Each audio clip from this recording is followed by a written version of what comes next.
Today is Wednesday, June 2nd, 2004. This is a meeting of the Franklin County Board of Commissioners. I'm repeating the test. Today is June 2nd, 2004. This is a meeting of the Franklin County Board of Commissioners. It's nice to be back. The consent agenda to have Kevin explain the rebuttal for Dave Hopper on his T1, the T1, T3 information you asked me to call the PUD and Quest. And that's the response from Quest that I handed you. And Kevin and Patrick are here to talk about what the PUD has available. So I don't know if you want to wait until Dave Hopper comes in and starts talking to you about it, or if you want them to explain a little bit now. Well, what happened on this, I'm sure you're aware, is that the reasons not considering Franklin County and the Human Services moving was that the T1 and T3 weren't available. Right. And this is why Pat Well, turned and that down. I thought the same thing. That was crazy. And Pat asked me about that, and I said, well, gosh, I think PUD has You've got T1 here. The fiber optic, and I said, Paul, Kevin, or even the PUD. So I did all the above. Good. So, And if Kevin says it, I don't know it's right. well, I have my doubts, but if I hear it from If he promises any money out of his budget, I'm a little skeptical about that now. But well, anyway, do you want to go ahead and address it right now? Sure. Okay.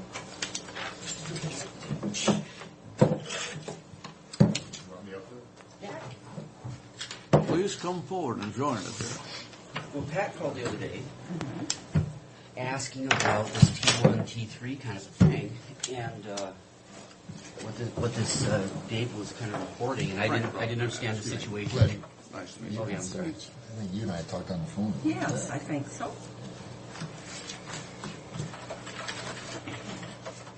Would you like coffee? I'm Sue Miller. It's, Nice to meet you. no, thank you. Okay. If you have small cups, you're welcome.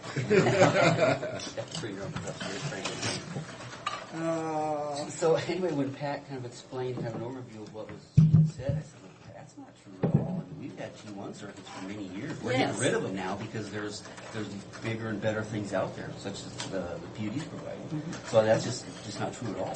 And I said I didn't know how. I knew that PUD had optic fiber, or fiber optic, but I didn't know how it was marketed, because I know Grant County got into some difficulty, and I know that we stayed out of that parade, but so. Well, and Patrick just mentioned something this morning that I wasn't even aware of, and I'll let him speak to that, but that's what we just agreed.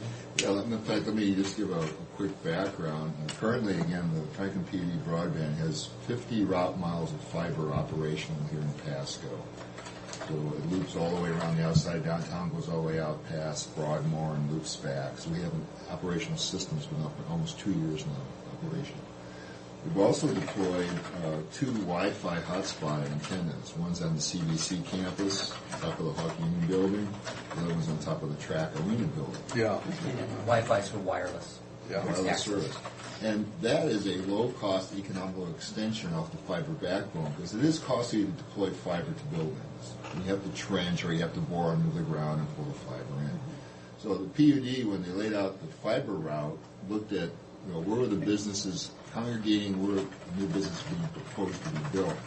So the actual route was based on trying to hit 89% of the businesses in Pasco for this backhaul trunk line. And so what we do is fiber drops off of that. And we have a number of businesses already that are connected to the fiber backbone, the fiber connection. And we're actually working also with ESD 123 to connect all the public school systems that will be on fiber by the end of this summer, except for the new Weehee School, which was going to be built in 2005. We presently are working with the Port of Pasco to build a fiber, we call them laterals. When you build a long extension off of the backbone circle, you build a lateral off, down Ainsworth in the big Pasco Industrial Park. And we're picking up a number of the high-tech businesses down in the big Pasco Industrial Park. One of the most exciting things that's occurring is some of the businesses here in the downtown area. Carl Holder came into our facility here not too long ago. He has a building in 3rd and Lewis that he wants to renovate to become an internet access enabled building, because he wants to get like web hosting companies in there. So he's actually got a service order in now through one of our retail service providers, and I'll talk about what retail service provider in a minute, to bring fiber into his building, and he's going to run Cat5 cable, which is the interior wiring structure, copper, to put a port on a wall as you plug your computer into. So he wants to enhance his building to attract internet companies, and he's doing it. But part of what he's doing is the PUD has a low-cost loan program called the Rural Economic Development Fund. And you can actually apply to the PUD to get a low-cost fund. If you have developing a business in Pasco, you are eligible to get these very low-cost loans. So the PUD's broadband program is actually enabling new businesses to grow and expand here in Pasco. Is this the one that they've been promoting, that you've heard the PUD commissioner speaking around the different groups on? I believe so, because it's on the PUD webpage, too. Okay. Yeah, the RDF fund. Okay. And actually, we've had 2 businesses this year are going to apply for that loan based because of broadband activities. We had one applied last year. Unfortunately, he got turned down because he didn't want to open an office in Pasco, even though it's one of the criteria. Now, in the area of supplying support, either through Ethernet circuits or TDM circuits, which address all these guys' questions here, we have a large group of retail service providers. And these are both local businesses and state businesses that provide telephone, data, internet services. We have about 14 or 15 of these people listed on our webpage. And what it enables businesses to do is to actually go and get competitive quotes for Ethernet services, TDM services, essentially internet connections. And so it gives businesses a very strong position to go out and get competitive quotes and not being beholden to the telephone company or the cable company, because the key point of what the PUD has done is that nobody then controls the infrastructure that comes into your building. And so if you're on a telephone line, you can only deal with the telephone. If you've got a cable TV, cable modem coming into your home or your business, you can only deal with the cable TV company. The PUD actually brings PUD fiber into the building and what we call customer premise equipment, CPE gear. And all that gear does, it sits on the wall, the fiber plugs into it, it converts the optical to electrical.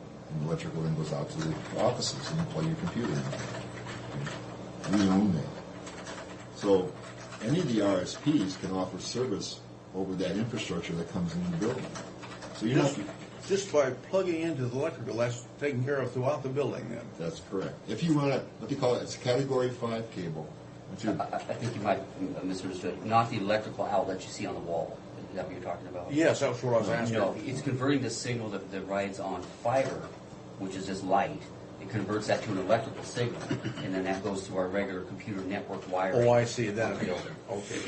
And this very connection he's talking about, we have those now here at the courthouse, emergency management, and we're getting ready to turn the one up at Public Works also. Okay. So, anyway, I'm sorry. No, that's fine. That's perfect. So, another term for this little outlet is called a data jack. So if you go into a hotel and you want to plug your laptop into a data jack, as you see it on the wall, it's got a little connector. In fact, it's on the back of this CPU unit right here. There's a data jack, and that's what we're talking about. Now, did you service AmeriSuites? Yes. Because he's got quite an extensive, he's Yeah. got a little computer room in the front for That's his right. guests to use. And see, I think he's got it in each room, too. That's correct. In fact, that was a classic example, because not only do we have fiber in AmeriSuites, Bob Olson's going to put it into his new Best Western. It's at the track facility, and we have a connection with the Benton PUD broadband network. So we actually operate a single network in Kennewick and Pasco. It's a single network. Even though one's operated by Franklin PUD, the other one by Benton PUD, we operate them as a single network in Kennewick and Pasco.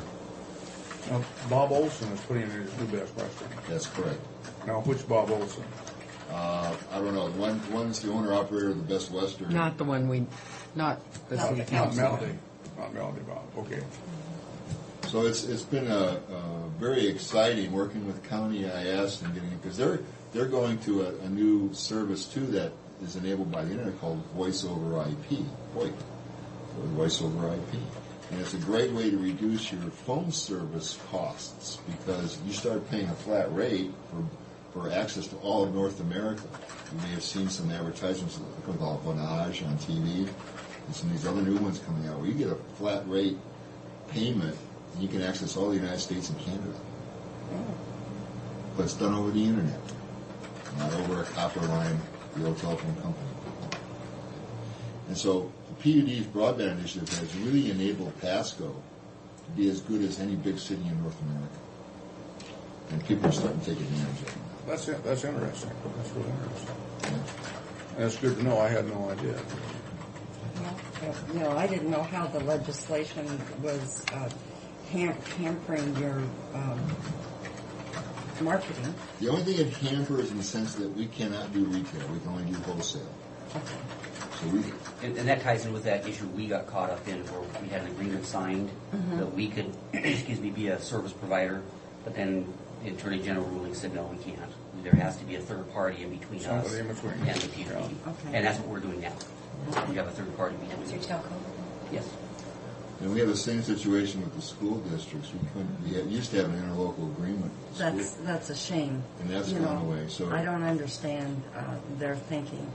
So we've gone with ESD 123 is we have a special category. They're an educational service provider. So ESD acts just like telcos in Winter County, I guess. And that's why you can go to all this. You've got to go through the ESD to go to the school district. You know, they're the same entity. Same entity. Isn't that something? It's something the phone company, Verizon was one of the biggest pushers of this whole thing, I think. Yes. The Charters, the Verizons, they felt threatened and thought they were Well, a big customer base. So they they should be really threatened. lobbied heavy for this. They gouge people. Something terrible. And when You one- know, when they have a monopoly, then they can just do what they want. One final point. If somebody like a Quest or Verizon or Charter walks in and says that, they don't have access, that's not true. We're on an open access network. Anybody, by the AGO ruling, can become a retail service provider. And we would love to have the Quest and the Verizons and the Charters use our network. Because Charter, and we've been talking to John Boyd, unfortunately he's just left the area, to become a retail service provider because they have a small business group that just focuses on small business. But, they don't want to use, they only want to use their network instead of taking advantage of what we put in. What you already have. What we already have. Because we make the argument to them is that, our fiber goes places your fiber doesn't, and vice versa. So why wouldn't you want to get on? They use the old argument, quality of service. Well, we have state and national telecom data companies using our network. They don't have a problem with the quality of how we operate our network. Well, I think you answered our questions. I'm satisfied. Yeah, I appreciate that. Yes, appreciate you coming in. So, Yeah, it was nice meeting you, sir. yeah, it's nice. My pleasure. And, we got a great website at franklinpud.com that talks about shows our network map, who the retail service providers are. So that information has been in the public domain for almost a year and a half now. So that is available. That is in here. Is this your network Correct. number? Right. In fact, last month I gave a presentation at the City of Pasco Chamber of Commerce on our broadband. It's in the public domain. The RSPs advertise in the Tri-Cities Herald and the Business Journal. So this has not been quiet here in the community. People know. Well, good. Good. Okay. Then I guess we have some. Nice to meet you. Thanks a lot. That's nice. Thanks for coming You in. bet. Thanks, Kevin. Yeah, thanks. Approval of the consent agenda. I'll second the motion. All in favor? Aye. We're not going to be too slow, Dave. Well, that's weird. Kevin's going back. Depends on Pat. Sometimes she holds us up a little bit. I do. I don't know if there are mechanical abilities there. qualified to go for that esteemed job. I'm just playing with things. Yeah, I'm gonna let you clean out my notebook, Okay. my old notebook. 67. Yes.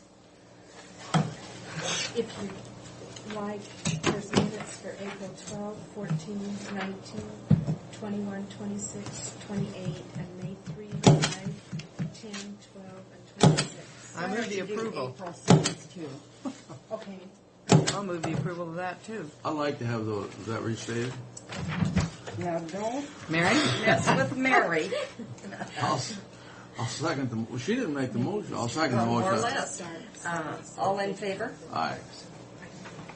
Aye. Aye. Start signing and Yeah, be quiet. Well, now listen, just sign and hush. Man, I kind of like being back here where people aren't so polite. yeah. But it's nice to be back, and Yeah. this courtesy, just, Just got on my nerves everywhere I went. people so nice, we'll come back here, something we're used to.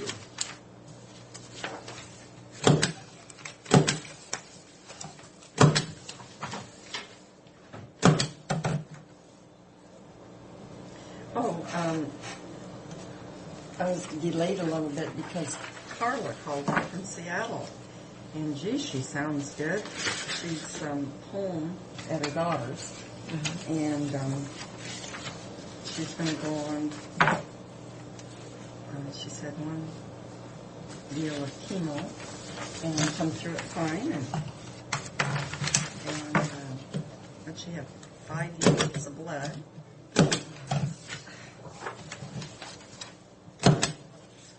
Well, so far, so good, huh? Oh, and I talked to Evelyn Walkley yesterday, and Van, her husband, has non-Hodgkin's lymphoma, and he's been over to Seattle. There's a consortium of Fred Hutch, University of Washington.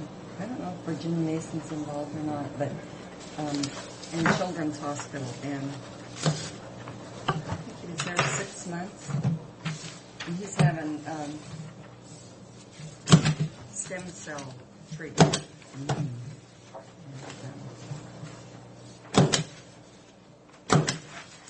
He can't be around children.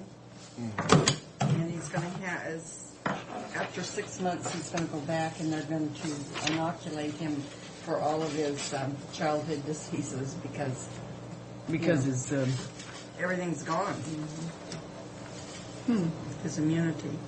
My daughter flew out to Seattle yesterday. She has a friend who's had breast cancer for about 10 years, and she's going through various stages of where it's in and out of being in remission, and Yeah. she's just on her last stages now. She was in school with my daughter At Washington State or at Washington State. In fact, the gal she came out to see used to go with Bill Gates. And he set up this foundation for her, or because of her, to experimental, and it just hasn't taken. Good morning. Good morning. Good morning. How are you doing this morning?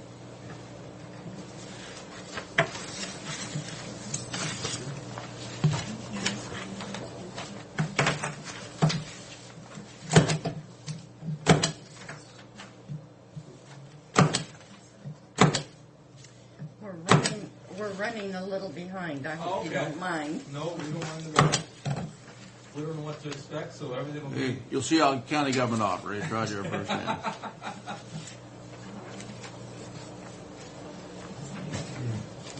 Gosh. I don't know what to do about our Haymaker. He likes me. Well, he's talking about some kind of irrigation system. He wants it on the historical record. And Oh. And I've never heard of it. Oh, he may. Well, he needs to talk to the historical people. Well, he said he tried to get the Tri-City Herald interested, but they don't think it's a story, and I don't know what all. He just went on and on. And I said, the only thing I can do is call Dorothy Town to see if she remembers anything. What kind of an irrigation system is it? Something buyers. And he found the pump and I don't know what all out by on his farm. Really?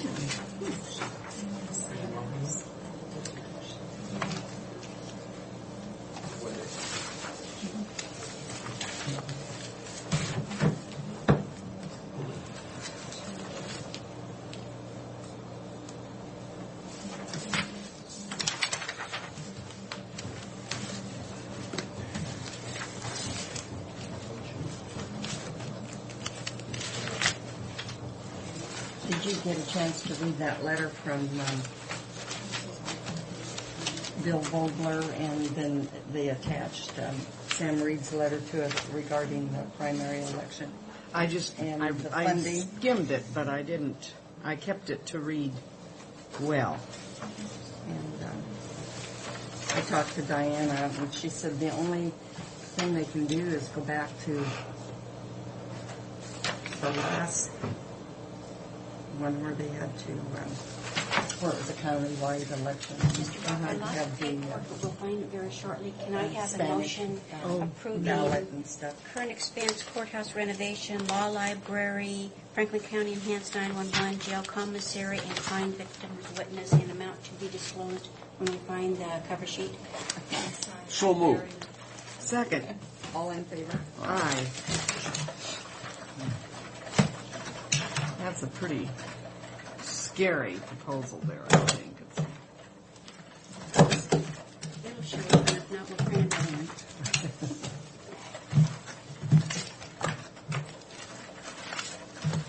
And one last thing before I leave. Neva, Susan called and wants to know if you're available June 8th at 4 o'clock for a Transit Capital Facilities Committee meeting. Is that okay with you? What day is June? That's a Tuesday at 4. I think so. Okay. Thank you.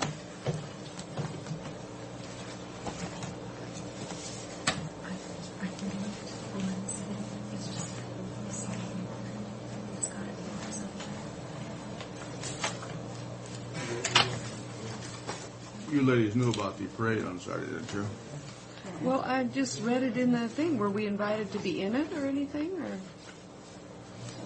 I think you just call up and say you will. well, Where is it at? Clovis. Well, Cool. what time is it? The parade's at 11 o'clock. They want you to form up at 10:30. I have a wedding Saturday at 4:30 in the afternoon in Hermiston.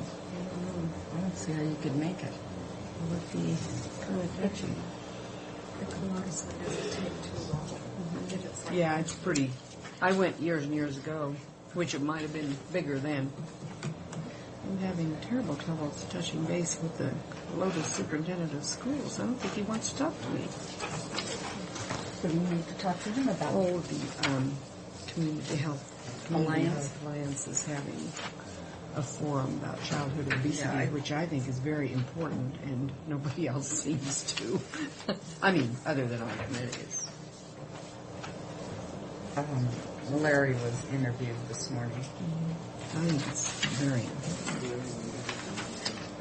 Well, you know, in the 60s when President Kennedy Oh, did that 50 was mile? doing that fitness thing and you have to, I know Phil did that through junior high and they'd have to pass certain levels or push-ups and whatever and then they get the certificate. We had That friends was- that did that 50-mile run and walk. And But, you know, they don't think PE is so important, and I think your physical well-being is just as important. It might be More. Just as well or more, you bet. Because if you feel good about yourself and feel good. Good morning, Dave. Good morning. Morning, If you David. don't feel good, your mental processes don't work properly. Don't say that. Yeah, then you'd be starting to say fat people now. Upset me.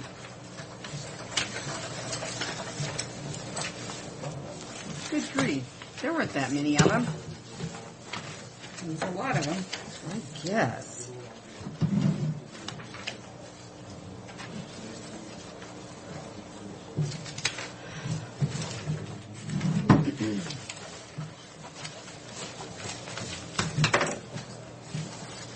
I'm showing the agenda. Pardon? Good morning. Good morning. Dave, How much time do I have? Well, You've used quite a bit of it. yeah, you're wasting quite a bit of time. So Okay, far. move on then. Okay. First thing with the single page on behind it, the DD waiver is the third item down. I want to jump to it. It's something that I had not covered last month that I was going to bring back to you. What we've done for this is give you a real short fact sheet. And just to step back for a minute, Developmental Disabilities wrote a federal waiver and is operating 4 different waivers for the DD clients. And they are engaged in mass activity now and through the next year to convert the clients that are eligible for the Developmental Disabilities waiver to the waiver. And one of the things that we've done is try to understand how many clients this really affects. So down the left-hand column, under the first one on the top, where it says basic waiver, there's 140, we think there's about 148 clients locally that are going to be impacted. And each one of these categories has another number, and that's what we believe the number of people in Benton and Franklin counties will be converted to this waiver. To give you an idea of the caseload, it's right around 1,300 or 1,400 total DD clients. And how do you break them out? That's Well, if you take a look at the services they're receiving and the amount, the yearly limit, it really is dictated by the amount of money they're spending on them. So under the basic waiver, the cap that they're spending on it is $6,500 on any combination, and that's in the right-hand column in the second box down. In the basic plus waiver, they'll spend up to $9,500. Now, there are some emergency assistances in there, but that's not what is supposed to be on an annual basis. The core waiver is those people that are in residential, so those would be the people that are receiving some form of assistance to live independently in the community or semi-independently. And the bottom column, community protection, they have a small program for people that have some different kinds of issues. They're placed in the community protection program. There's about 23 people in the Benton Franklin area that are community protection clients, but only 9 of them will be on the federal waiver. Each one of these persons is getting an assessment, and the assessment is taking up to 3 and 4 hours. It's being done by the state staff, but our agencies are being invited to sit in and provide information to them. I don't know if you're hearing anything about Developmental Disabilities waiver, but we wanted to give you kind of a cheat sheet on what it's all about. I didn't expect that you would, but in case you did, I wanted you to be aware that that system also is operating under a federal waiver for some of its funding. I'm going to jump back up to mental health. We're continuing our planning around that. We have another meeting with all of the providers across the 11 counties next Wednesday, as we continue our planning. Locally, we've tried to start figuring out where some of our state-only money is going to go. In our mental health budget, we have around 1.2 or 1.3 million that's just state-only money. The way we understand the rules right now is If we're serving someone that doesn't have a Medicaid coupon, they have to have state-only money to sponsor that service. One of the mandated services from our contract with the state is crisis response activities. Our early studies would tell us that 50 to 60% of the activity at our crisis unit is for people without welfare coupons. On an annual basis, that's going to take about half of our 1.2 or 1.3.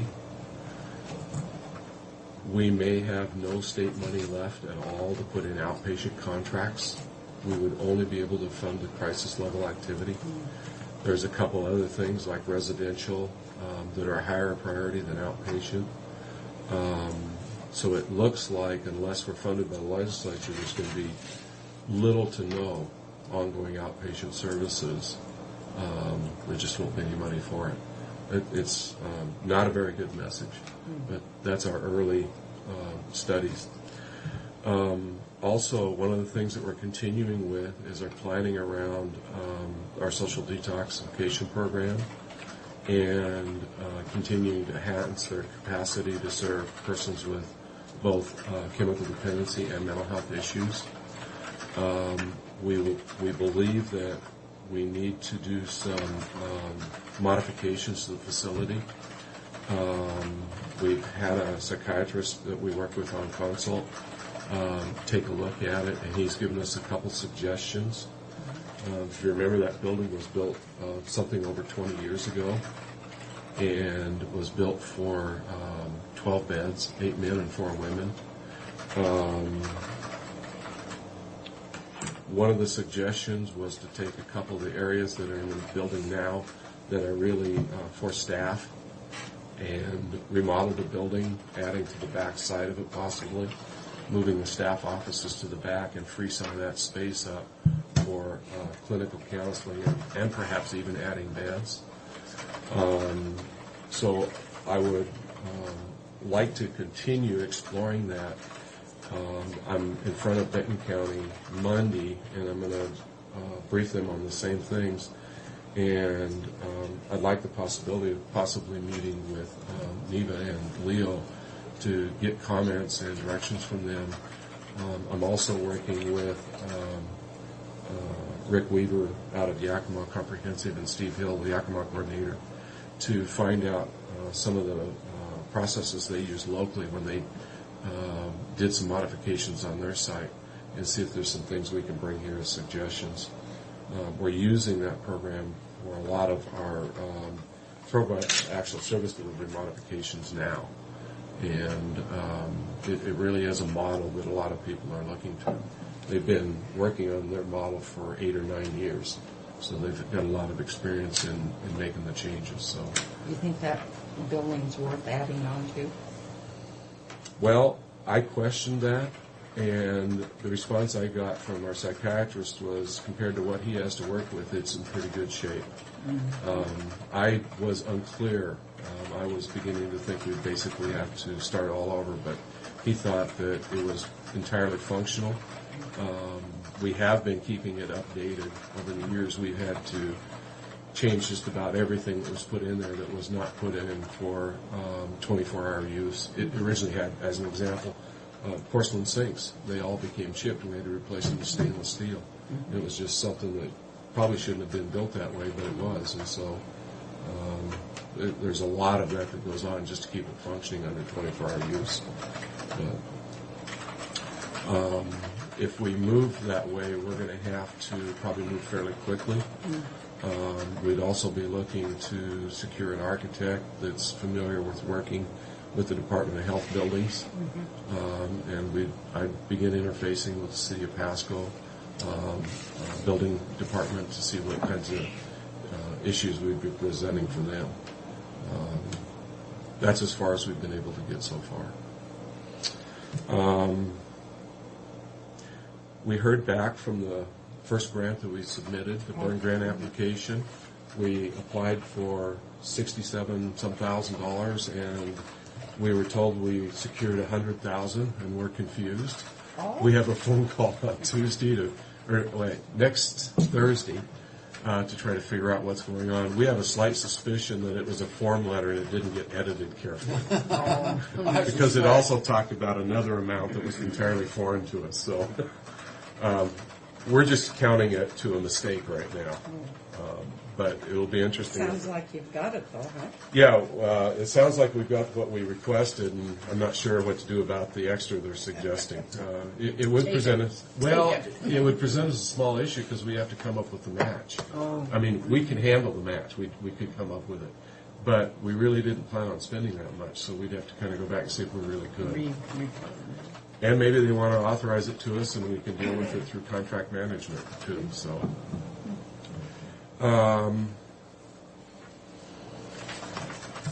last week we sent over to you, and I included it in your information this morning, a memo. I'm glad you did, because I don't know where mine is. Okay. Well, Okay. Don't know if you want just a minute to take a look at this, or if you want to go to the back page if you've had a chance to read it. I did, and that's one reason we had Kevin Scott and the gentleman from PUD, because you talked about that there was nothing in Pasco that would meet your needs for T1 and T3. Mm-hmm. And I thought that was not right, because, and Frank questioned it too, and Verizon can't provide, but PUD can. You know, and he said that he's got it networked to all of the business area in Pasco. So with that, I just wanted to make you aware that it is available for you. Well, I'll have Ian make some phone calls and check out what they're talking about. Well, I know here, he has some talk from to you. this gentleman, Okay. or Kevin Scott, our IS person too. Okay. Kevin can tell you exactly what we're talking about.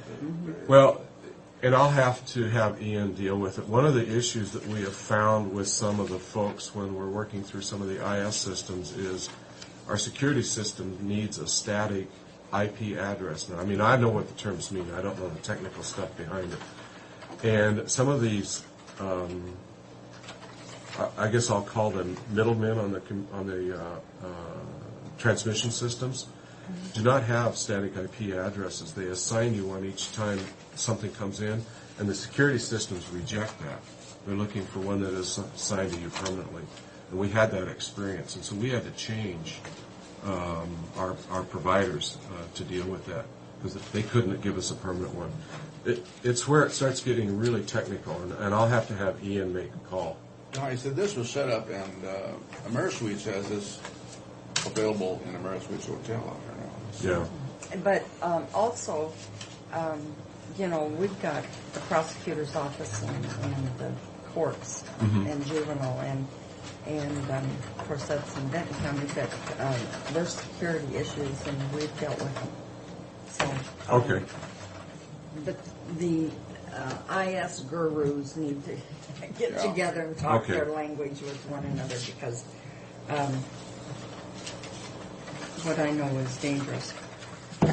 Well, me too. That's real quickly where I run out of any kind of competency on it, so I'm not able to go too far with it. But other than that, which we will follow up on, did you have any comments back to us on where we've come so far with this? Well, you certainly looked into it, unless you looked at different options.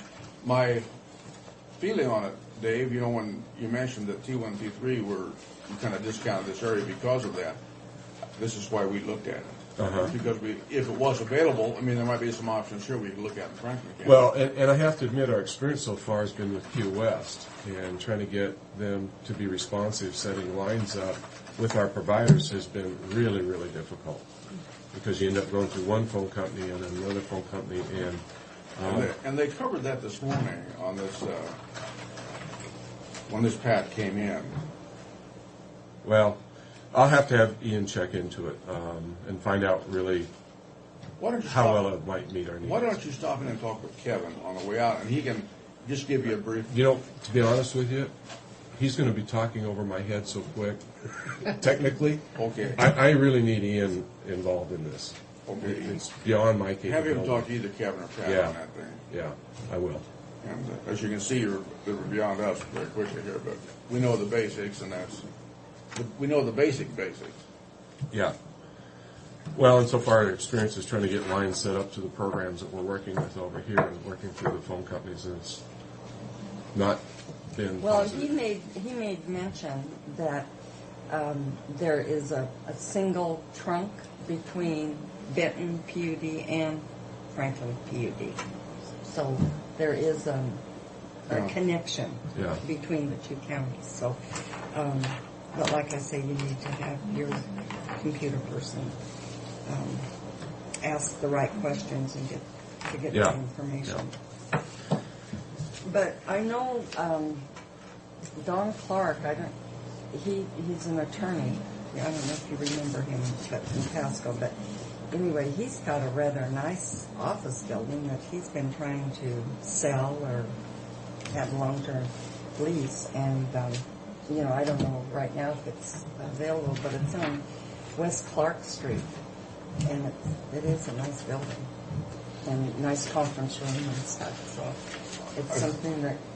There's lots of buildings I think will be available here, Dave, and certainly any parking would be better than what you're looking at where you are now. Yeah, one of the things I'm trying to do is also stay fairly close to our crisis unit because I'm over there several times a day often. So I'm also trying to keep close to that group that we supervise too. So that And that's right there close to where you are. it's a half a block away right now, or a block away. Yeah. And these others are about maybe a mile away. So one of the addresses is actually on Deschutes, so it's a continuation. I think we're in the 2800s. I think the only option you really were interested in here was a rebuild or a building down there on Quay, wasn't that it? Well, there's two. One of them is Port Kennewick building, and the other one is an office building that's about a block further. Interestingly enough, Didn't you say that one building, though, had to have so much done to it, you weren't sure that, well, both of them are going to take remodeling. yeah. And one of them, the remodeling would be on our dime, and the other one would be included in the lease. And the lease wouldn't be increased for the remodeling; it's included in the lease amount. It shouldn't be if you put up the money, though. It's much less, but how much money do you have to put into remodeling, is the thing. Right. One of the things I did was I had a rough estimate of just the walls alone for the Quay building, and it was about $36,000. It was an estimate. It was not a bid or anything like that. So I don't want to portray it as anything more formal. But I want to get an idea of just for the basic walls what we're really into it. And my suspicion is it would probably increase by a third, if not double. You But, said the roof was bad, too. You thought that one down. it obviously has got some signs of leaking, Yeah. and that's something that we would want to talk with him about real clearly and make sure it was fixed. That'd be a real issue for our. Well, it looks our like you're computers. getting into some problems there that might be pretty involved, just from reading your summary on that thing.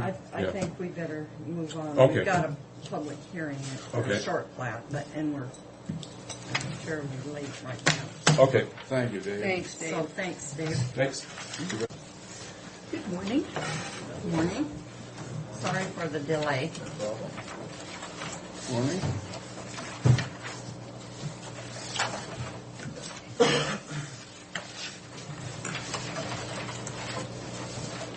I think our mind has already determined what we're going to do before. Oh, yeah. You know, you That tell was us. just an excuse. Yeah. Yeah.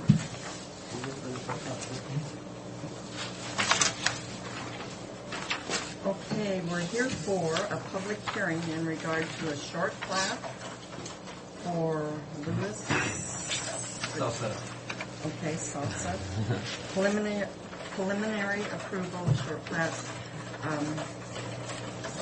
4.34 acres into 4 lots. One through 3 are each approximately 43,500 square feet in size. Lot 4 is approximately 58,286 square feet in size. The property is zoned residential suburban, 40,000 RS-40, and is located within the Pasco urban growth boundary.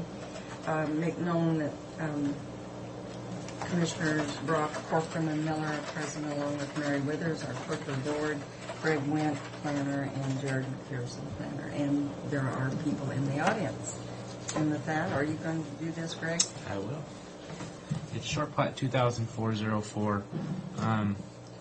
The applicants applied to short plat 4.34 acres into 4 lots. Lots 1 through 3 are approximately 1 acre in size. Lot 4 is a little bit larger than 1 acre. The land is located in West Pasco, west of Road 44, east of Road 48 at the northeast intersection of Court Street and 48. It's zoned RS40, which is our 1 acre zone out in West Pasco, and is located within our urban growth boundary. As it's being submitted, it is in compliance with our standards specified in our county subdivision ordinance. We are recommending approval. We did receive agency comments on the application. We are recommending approval with the 7 conditions and the 7 findings as shown in the action summary. Here is a copy of the plat. It is a 4-lot short plat. Here's the property in question. This is Court Street here, Road 48. The largest lot, which is 58,000 square feet, is at the intersection of 48 Court, and then the 3 northern lots are all about the same size at 1 acre. We did receive some comments. We have an existing 14-foot PUD easement here on the south lot line of proposed lot number 4, and the PUD is requesting an additional 10-foot along the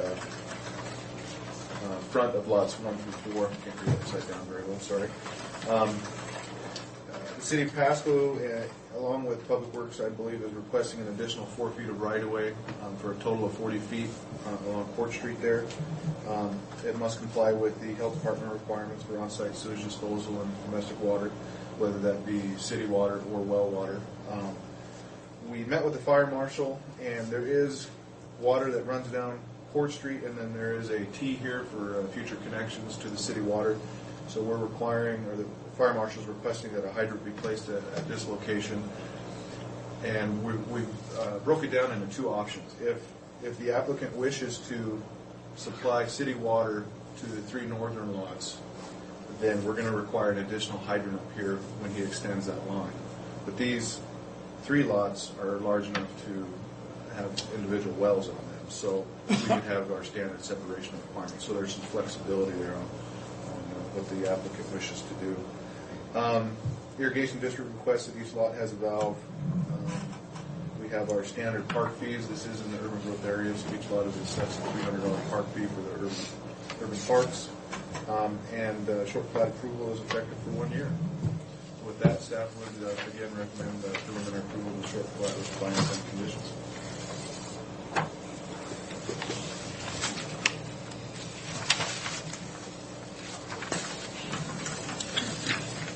I would are there any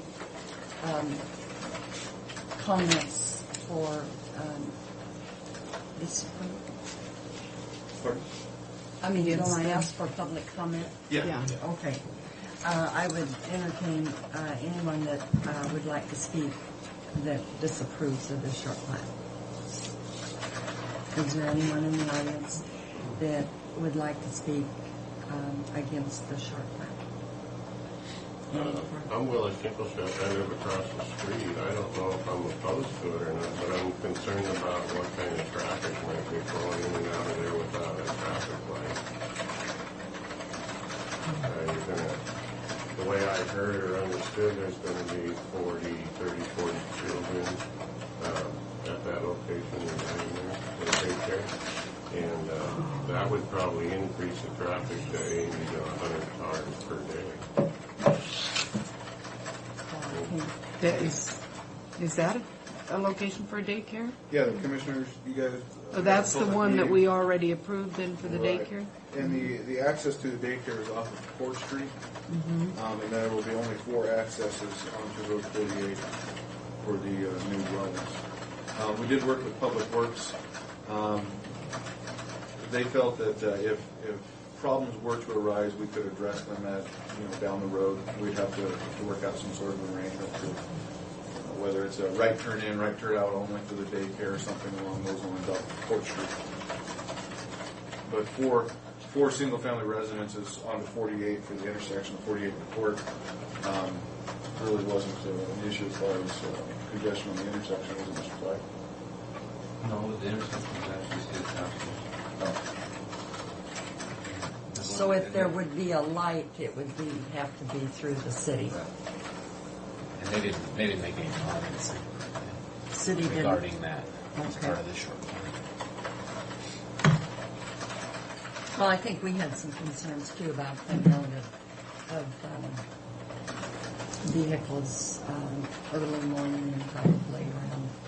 For the daycare, yeah. Yeah. for the- It seems like an odd place to have a daycare right next to a heavy traffic road right there while there seems like a lot of property just north of that property that would keep them children away from such a heavy traveled street. But I think your explanation to us when you talked about this with the daycare or with added traffic like that you try to keep them on arterials rather than residential roads. I mean, it's better to route them on these type of roads, Court Street. And someday Route 48 will be a controlled intersection, I believe, with a traffic signal. Yeah, it's bad right now Yeah. because the church, Especially on Sunday. Wednesdays and Sundays. There's going to be 20, 30 cars in a line waiting to get through that intersection. We always encourage our large occupant type uses to locate on our major arterials and stay out of the residential neighborhoods. Like, the church on Road 28 there, we have such problems with the traffic going down the local residential streets. Right. If we can funnel them on the major, 4-lane arterial of that road. Yeah. Well, it was a concern of ours also, but evidently the agencies and the city didn't have any questions. I suppose if it becomes a problem, we'll have to just address it. So, thank you for your comment. Okay, so I'll close the public comment opposing this short plat and ask if anyone would like to speak in favor of it. I would be the owner of that, and as we're doing this process is new to me, so if anything, I just say that we're working as hard as we can to keep it in the direction of the whole area. Okay, with that, I'll close public comment on this public hearing and ask the commissioners if they have any comments. I have none. Okay, so I would entertain a motion. I move we grant preliminary approval of short plat 2004-04, subject to the 7 findings of fact and 7 conditions of approval. I'll second that motion. Okay, all in favor? Aye. Aye. Aye. Okay. All right. We'll get it signed and stamped. And thanks for coming in. Thank you. I had some concerns maybe because of Well, the cars. chemicals and the different stuff next at your establishment, but they said that wasn't a problem. Well, and I was concerned about the cars getting on and off of Court Street, but that was pretty well explained. So.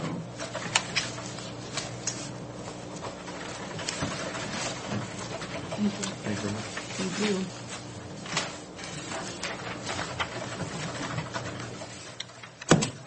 Timothy. How you doing? Fred. You want me to tell you the truth? Yeah. I guess the truth is because sometimes I have things that need to be taken care of that I feel a little more important than what we're doing here. But they're always. I totally understand, Fred. That's just the cold hard truth.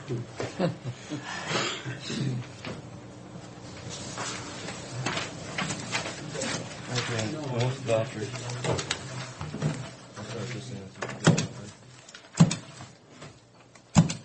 I move for approval of vouchers for county road, motor vehicle, and public works. and solid waste as listed. I'll second the motion. All in favor? Aye. Aye.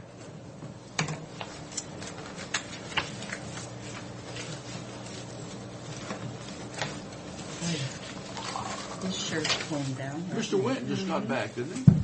When did you get? Yesterday was his first day back. Yeah, I was gonna say it was. Yeah.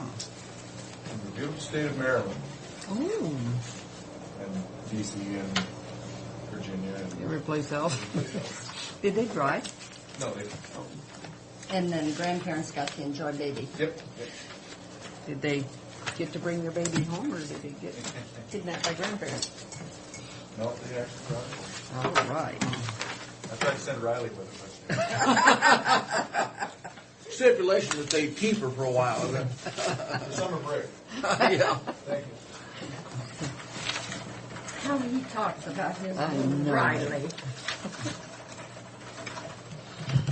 You want that? Does Sue want to take the motion? So that she gets pouty if you don't give it. Yeah, fine. She hadn't been Thanks, Tim. Somebody lets me do something. That coordinated prevention grant is solid waste grant for Sally's program.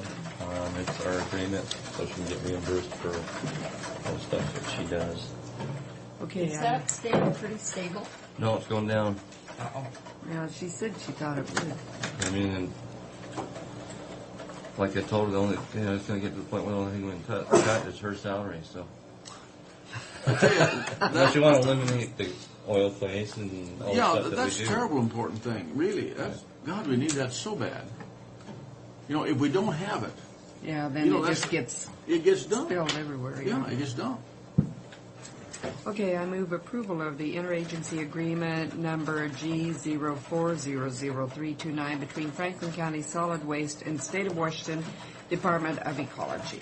Is there a second? I'll second that. All in favor? Aye.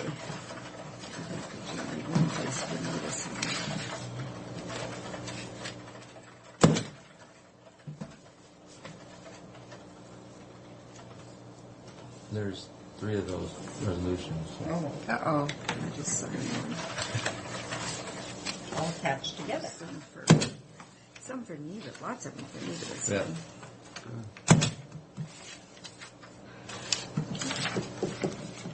When you've been away a while, you kind of forget. You know. What is this thing? That's the agreement. Contract, isn't it? Okay, do I have to sign it? Should be.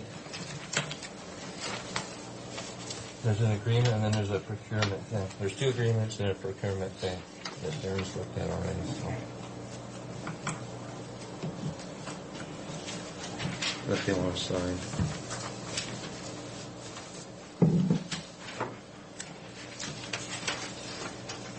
That's Mary. I think Clyde's going to be out sheetrock and real soon.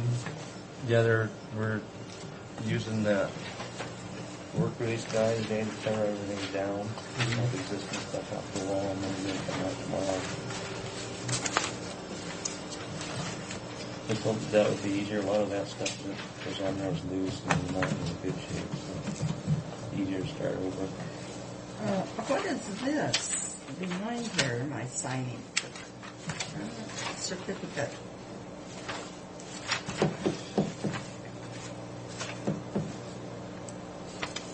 Oh, I don't sign this resolution. This is just a copy of the resolution. What's that? I don't know. It looks messed up to me.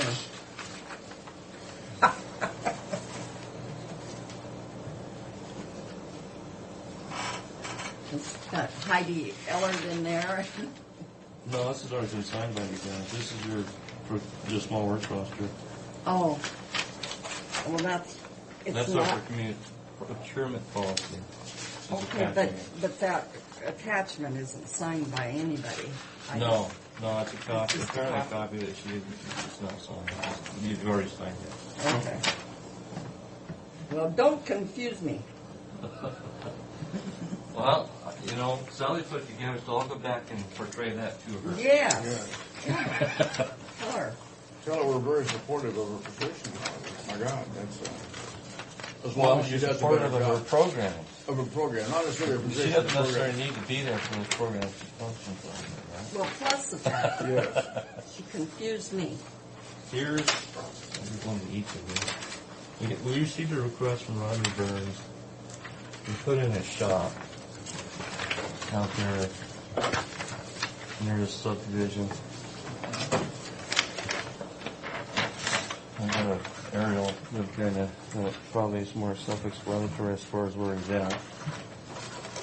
Put the shop in here where it's at. The shop's right here. Access right now comes down the road right here. This aerial's not accurate anymore because he's got this all in cherries. Got cherry orchard in here now. So we built a shop down here. There's an access road here and an approach right here. What he's asking, and this area here is open, it doesn't have any trees in it. He doesn't want to pave his approach here because there's already a paved approach here. For this road future extension, there's already an approach there. He's asking for a deviation for his shop because in the next couple of years he's going to build his house right there. The approach is here and he's going to make all those approaches there and right there. So he's asking for us to waive that requirement on his shop for now. I reviewed it, put all the conditions in there, or existing conditions, and the logic behind it, and then I made a recommendation that we do that with two conditions of that. One is that once his house is built in the next 2 or 3 years, that he makes that connection, and then it'll be all on the road. And then the address changes for the shop to Ricky Road where that comes off. Clear as Does that mud. make sense? Clear as mud to me. So what we're That's all asking right. him to do is to Well, he can. our approach policy, because he's in the urban growth boundary, and his shop is over 25,000, requires him to pave that approach. He's saying, I don't want to because Till it I doesn't build make my any house. sense, because I'm going to be, ultimately my access is coming off. Well, if you're okay with it, I Yeah, why should we require him to, you know? Yeah. He has a gravel road that gets all the way back in there now, that will serve him, you know. It's got a gravel approach. I move the approval. I'll second the motion. Okay, all in favor? Aye.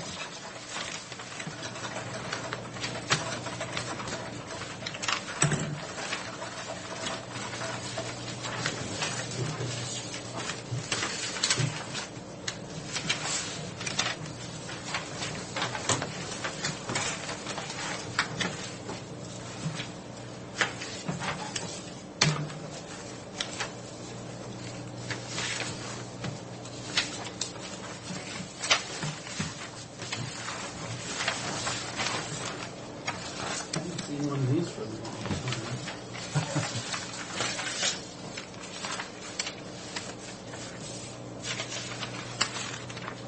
Oh, God.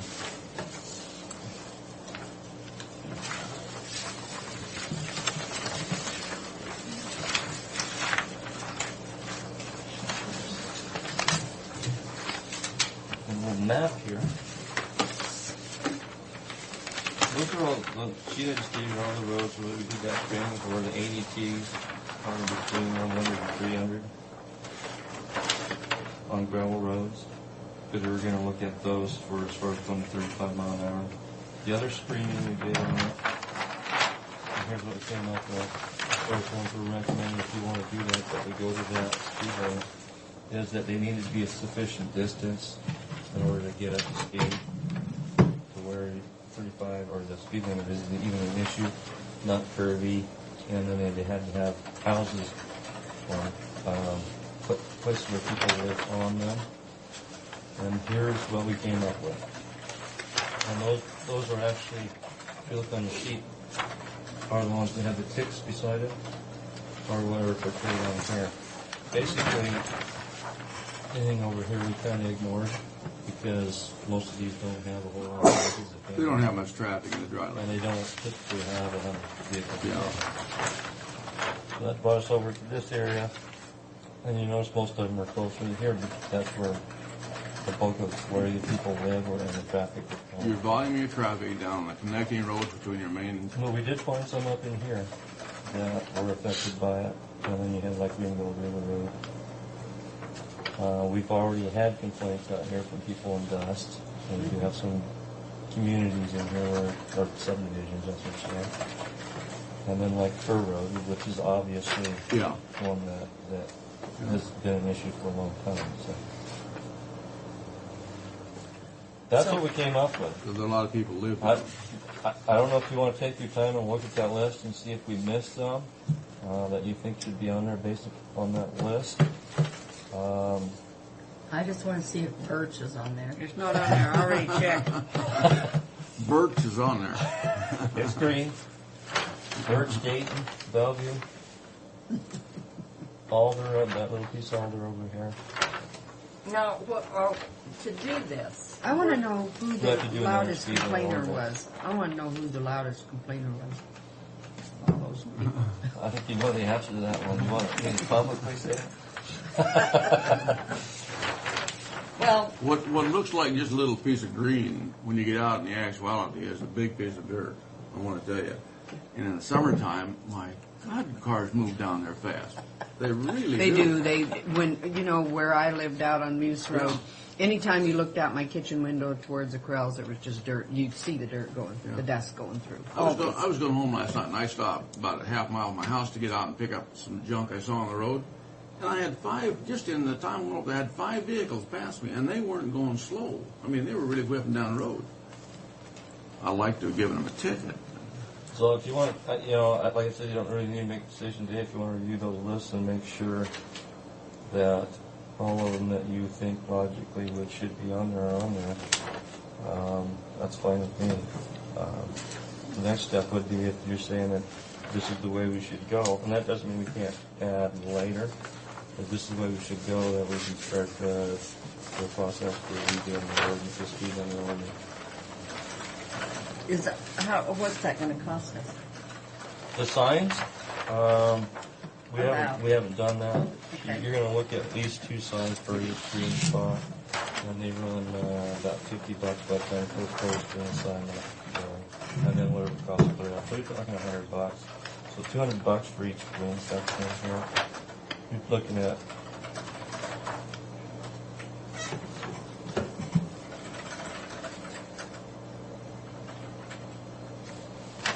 probably $3,000 or $4,000. If we can do any good at all. Any good at all, because that's cheap investment. Well, you can have the speed limit, but I think the next issue will be enforcement. I don't know that you're going to... Without question. Without question, enforcement's going to be the issue. Some people will pay attention, many won't. But you give a few tickets out there, and people are going to be a little more accepting. No, but even just like that area by that school that gentleman was complaining about. That's what I was going to ask. There was a presence for a couple weeks, and they slowed down. Now they're back up again. You know, I get people talking about my place out there. They're halting the chicken house over there on You want me to Glade. leave this here? Do you want to review it, or do you want to make a decision? Or? If you got it, why don't you just leave it so we look at it, Tim? But anyhow, they'll come by with those trucks, and those guys are trying to set some kind of a record, and they do it every year. Well, they're paid by the load, Yeah, That's how a they couple get their different money. sessions when they clean those chicken houses out. So then you'll set up public hearings and stuff and advertise? Is this where you want to go? All right, from my standpoint, yes. Yeah. I think we can But try it. I want to ask you about that Hector's problem that he has out there. Can we sign that, or can we consider What do you want to signing sign it? it? I mean, we looked at I don't four-way know. stop, and we went to the manual and uniform traffic control devices, and that intersection does not warrant a four-way stop. It doesn't. No. I can't make it work. Now, but the flip side of that is, I don't know how the city of Pasco is justifying all the four-way stops they have right now, because they don't warrant it either. They're using stop signs as Traffic. speed. Yeah. Yeah, Oh. in a lot of the above the stadium, a lot of those. So what you're fighting is you got a city that we're right next to, that everybody drives through and follows the way that they're done. That's not complying with the manual on uniform traffic control devices. And I think everybody's expecting us to follow their To do standard what they- rather than the national standard. Well,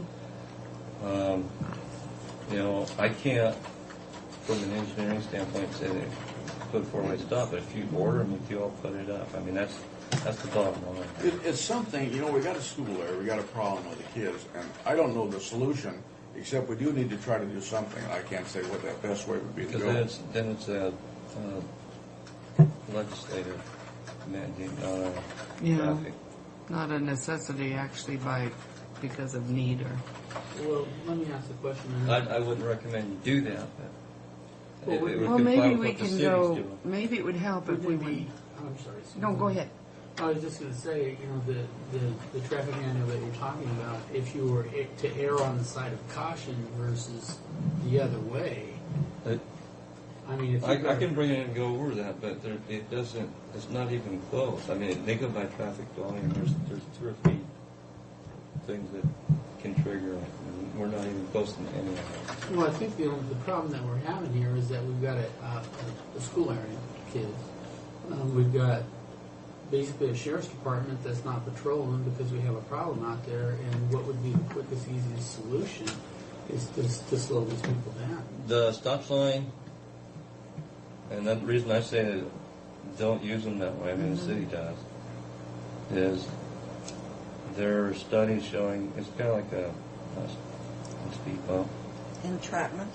No, No, it wouldn't be a traffic. what it does is you have those people that are in a hurry, they're going to be doing their speed anyways. And now that you're forcing them to have to stop or actually go through it, and what they will, they'll either do one of 2 things. They'll either go through it without stopping totally, and you'll create accidents that way, with the guys on the other legs thinking they're playing through. Or 2, the studies that, and I got papers on it, what it does is it increases your speeds between the stop signs. Now they have to make up time for stopping. And while it may be slower right near the intersection, you're going to be faster. Well, now, what's our speed between the signs? What's our speed? Didn't we go to 35 or is it 30? No, it's 25. 25 in there. It's 25 and there's no it's narrow reason and, that you we know, don't have patrols out there because there's so much of Riverview that Talk to is Kevin. covered by the city. Kevin Carley, they're willing to do that, and he has. I don't think he's, you know, if there's still a problem out there, he needs to be notified, and he'll do what he needs to try Well, to get back on it. What Hector said was while they patrolled it, people slowed down. When they left, people speeded up.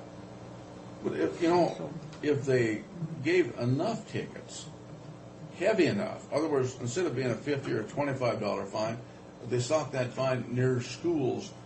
You know, they give Yeah, $250 or $350. I mean, that sends a big message to lots of people. Maybe this is the problem. The fines aren't sufficient. I don't know what the fines are. I know that. How If much you are get the above- fines? If you know, get Tim? above 15 miles an hour, they can give you a reckless. So it's really up to the officer. You know, you get a reckless on there, that gets up in there too. Well, and if you get enough fines, just fines, you're going to get a letter from the licensing bureau or whomever it is, I think, aren't you? Isn't it? To or something? remit your Sends you a license. letter. Yeah. So I don't know, unless we just want to go and talk. Couldn't remember if we said that someone was going to go talk to the school and ask them, or if, I don't think I said I was going to, or I probably would have I gone. believe that at one point somebody from your office. Right, Guy was going to do that. He never has. Hector says he has, and the last guy just talked to Hector, and he was going to have them get a hold of him. And they have not ever contacted us about as they're required to, a plan on how they're going to get students back and forth from their school. They are required to? Well, then why don't we hold them to that? In order for us to sign it for like crosswalks and speed zones and all that stuff, we need to, it's kind of like the other private school on 4th Street before the city annexed it. We worked with them where are your students coming from? Where are they going to? We need to sit down, somebody needs to sit down and talk with the school. Well, if we're But they say, required to. I think, and guys talk to them, they say they don't have any students that are walking there all. I know, he driven. said that's who, he said there are walking children, and he said that's who's speeding, is the parents bringing their kids to school.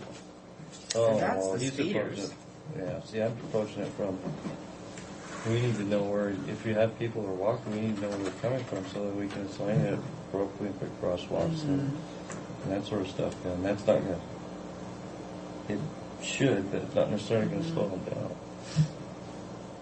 But yeah, I've heard them say the same thing, that a lot of the speeders are the ones bringing their kids. Yeah. Probably because they're late to work. Whatever. Whatever made a point to talk with the school. Okay. I'll make sure Greg knows that. Thanks, Tim. One last thing under other, unless you have some reservations, we're going to switch over to Nextel with all of our county-owned phones. The savings on papers appears to be only about $20 a month because of the radio feature in them. And most of our calls are to the office back and forth. All within the county. So we can pull them, and in the past we've been hit with some over-usage charges on individual phones. That's going to go away. I don't have a quality on that, but just the normal fee is going to be about $20 less a month for the same number of phones. We're also looking at adding the park, actually the park people out there so they're more accessible to it, and that they can talk to each other and be more efficient that way. Where are we on the park? Not to mention that. As far as? The help out there. Good. The help's working out. What about the house? The house, he'll be in by July 1st. We have Clyde doing the final sheetrock in the Clyde is doing the work in there now. To finalize the last room so that he can get the carpet down and move. We may have to clone him. He's been awful handy. Well, it was going to cost a lot to bring somebody else in, and quite frankly, it wasn't being a project to get anybody even excited to really look at it. So it worked out better for everybody. So July 1st? I know Clyde doesn't like to do janitorial work. He'd be 15 before he wants to go back to janitorial. Yeah. Yeah, I just want to clear something up. On that Chilmar Park lease, Yes. there's a year notice on that. Yes, there is a notice period. What was the 30-day notice? We had to get a 6-month notice. I think as it's far six. as Terminating. It's a year or 6 months, I can't It's remember. a year.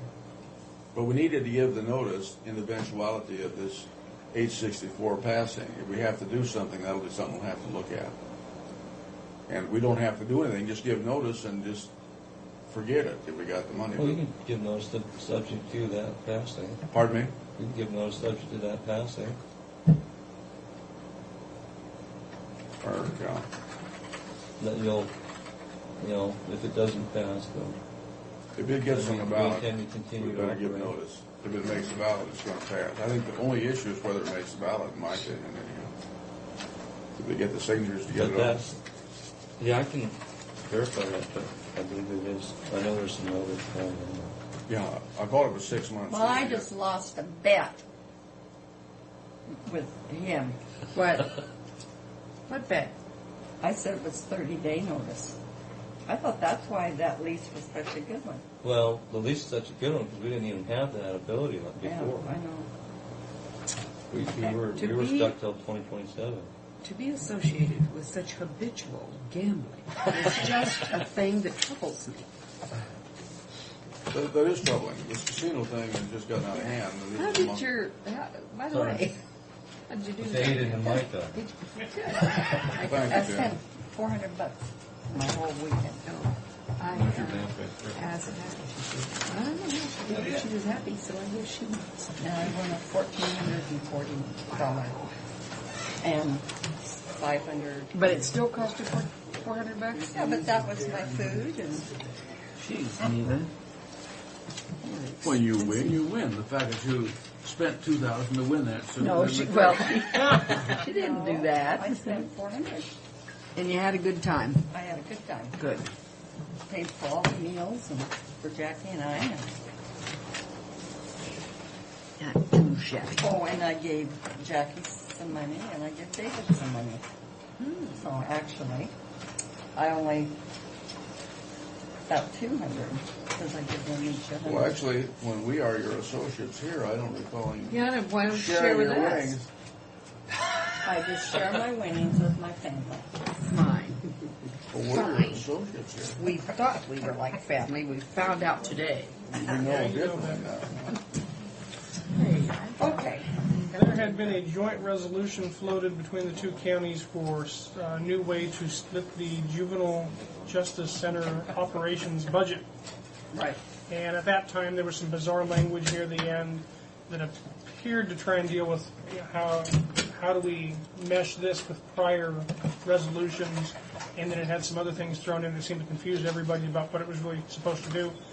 I submitted some changed language that I thought we could all agree with for that, and then Ryan Brown at Benton County Prosecutor's Office actually clarified a whole bunch of other areas. He redrafted some other stuff.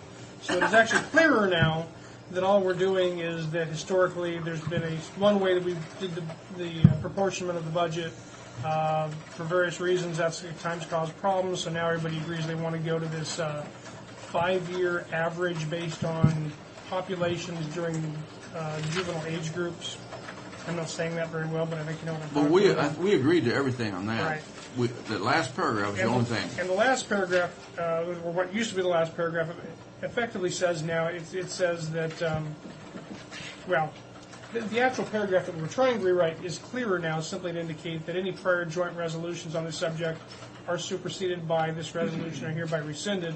In other words, if there's something out there that conflicts with this new way we allocate, and I want to be clear, nobody has ever found any document anywhere that would actually conflict with this. Until we sign this and don't look. Well, Yeah. but that way, if they find one later, in fact, it's specifically mentioned earlier on that, as near as we can tell, none of this was ever put in writing before. But then the other issue that came up incidental, because the first paragraph was was confusing. Now it's clear in here, and I think this is good, that this is the way we'll do it in the future. If at some point in the future either of the county decides this formula is no longer appropriate, written notice that such county no longer agrees to this allocation formula and will not fund operations based on the formula must be received by the other Board of Commissioners between January 1st and January 15th of that calendar year. This is Bottom line good. is you're going to want to weigh out at some point if things change, and you're going to want it early enough in the year that you can fix this issue before the next budget session. And this was a big thing that came up, Darren. There was nothing tied to a specific thing that if we wanted to change our mind. Well, and And this this is is- what the last paragraph Now, was messed up. do you think Benton County has agreed to Their this? attorney drafted this. I'm presuming he's had the same conversation I'm having with you now, because I told Sharon I wanted to at least make sure we're on the same page before I send it back through to her so everybody can reconsider it all. Whether it's 15 days or 30 days or whatever, I think the idea is appropriate that early in the year there needs to be a short window of opportunity where either county can say, look, this formula isn't really working anymore. We don't want to base next year's budget on the formula. Let's start talking about what we do want to base it on. I would suggest agreement with this language. But another issue on that, when they had to notify you, but what year does it affect? That would be for the next budget But cycle. it has to specify very specifically, and that never did before. Right. And And now it does. You have to send your notice between January 1st and 15th of a particular calendar year in order for the termination of this agreement to be effective for the subsequent calendar year. Okay, it specifies that. And this is where the issue was. All right. So unless I'm hearing big objections to that theory of way of doing things, I will send this back to Juvenile and say that I think we're at least on the same page, and if they want to finish this up and float the resolution formally to the county. I'd like to read it and think about it, and we could put, so I read it and think about it, because what sometimes sounds good to us here and we think about it, when that was presented before, that was the greatest thing. The confusing paragraph last time, in all fairness, I don't think was even intended to raise some of the issues that it ended up raising. I think it was just written in such a manner that it wasn't clear what they were talking about. It was poorly written, but nevertheless, when they interpret a poorly written document, then we have to live with the consequences. And we had a contract out there with them on the fairgrounds. Right. We never did understand. Right. So take a look at that. Let me know what you think, and then I'll tell her what to do as far as if there's some major changes before they reroute the drafts, then they want to know that, I guess. So we're Basically, I think your questions have been answered, but I just want to look at it and think about it. Yeah, it's easier to read it and understand it than hear it and understand Yeah. Absolutely. Go ahead and make copies and Yeah, pass it around. Mary, would you make copies for all of us now, please? This is just a matter of desk cleaning. A long time ago, probably 2 junior deputies ago, there was a concern about jury duty fees to county employees and whether they were properly accepting both their free paid day for work and the jury fee. The answer is, of course, that both bargaining and non-bargaining employees of Franklin County, pursuant to the contract and the personnel policies, have certain rights to be paid for attending jury duty, but then in exchange they also have different ways that they have to essentially not get both. And frankly, it's not uniform. It's one of those things we probably should clean up over the years in the contracts. There's a difference in what the non-bargaining personnel policy says, and a difference in what some of the contracts say as to how you do that. My newest junior deputy, Brian Holtgren, has taken this and made just a very brief memorandum for your signature if you just want to take it and consider it. I'm not saying you have to decide right now, but it simply indicates to all employees, if you're on jury duty, yes, you have certain rights under your contract or personnel policy. Please refer to those documents and or your supervisor or human resources if you have questions about how to properly do this. Just that you cannot be paid for both. Exactly. I mean, And we started out trying to write a memo that was all-encompassing with all the details, and frankly, it didn't make any sense. So then we went back to just here, a short document reminding people you can't get both.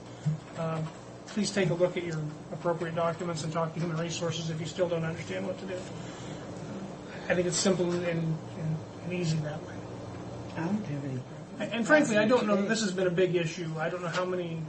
Well, when I served on jury duty, they just didn't issue a check. I mean, they didn't just put non-payment or something. I don't really believe we have a large ration of county employees who are serving on jury duty, let alone serving and somehow getting double paid. The extra $10. You want to know? I move the approval of the memo regarding compensation for serving jury duty. Is there a I'll second the motion. All in favor? The other thing, just as far as notification, several months ago we had talked about the $10 recording fee, the statute that allowed that to go into some sort of an affordable housing trust fund and be shared between cities and counties and what have you. I happened the other day to have the opportunity to obtain Snohomish County's versions of the agreements they have with their cities. And I just let you know we have those. I'll put that in one of our research files, so if and when somebody wants to start negotiating with our cities, there's at least a format of what has been used elsewhere, and it seems to be a pretty good format. But I'll leave that to whoever is involved with that project. We need to sit down and discuss that issue again so we fully understand what we're doing. But the critical, from the legal standpoint, the critical issues you have to have, in order to use those monies, you have to have interlocal agreements with the cities in your county. And so that's the first step, is somebody has to decide how they want those used and start negotiating contracts with your cities for the use of those funds. And I know that's coming up in other counties, and there's been a lot of civil legal questions from other parts of the state as counties are entering into those contracts. There's certainly more money in there than I ever. There's more than county cities in there right now. It adds up. That we.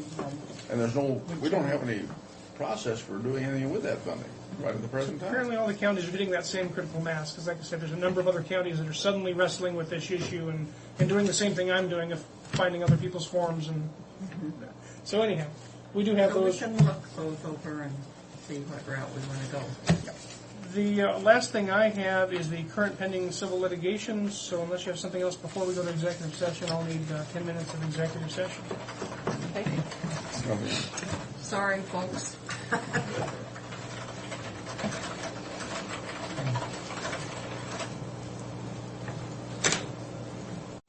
Okay.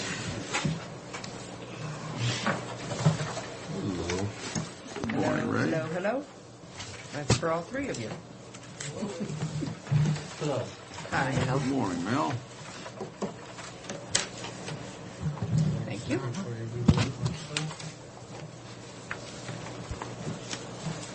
Mel's been busy guy, huh? Well, he's been doing a report, and I have wanted him to come down here, but the times where I've been scheduled, he's been in the kitchen working. So here's the first opportunity for him to go over reports I've been getting for the last 3 months. We'll start off as we usually do with the event update. Last Thursday, we had the Convention Bureau's board meeting in the Amerisuites. It was the first meeting in the Amerisuites. And it was in the 2 meeting rooms in the front. The ideal room would have been in what's called the vineyard, the big middle room, but they were still working on that. And they're still working on it. We couldn't get in there. So it was in a long, narrow room. But I think things went pretty well.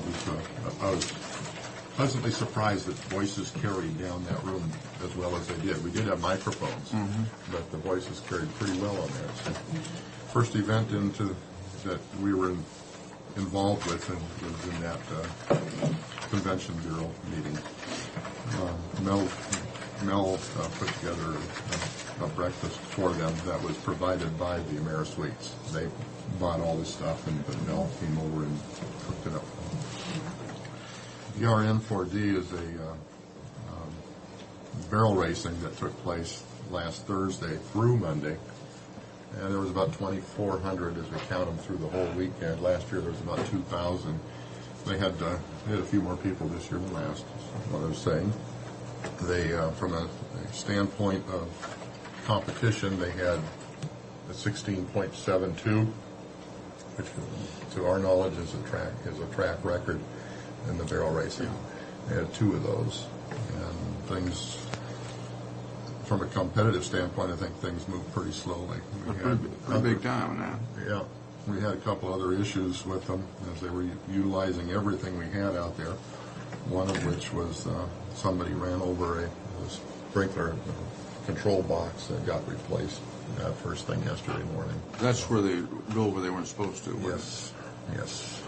And let's see, there was a case of one kid getting bit by a dog.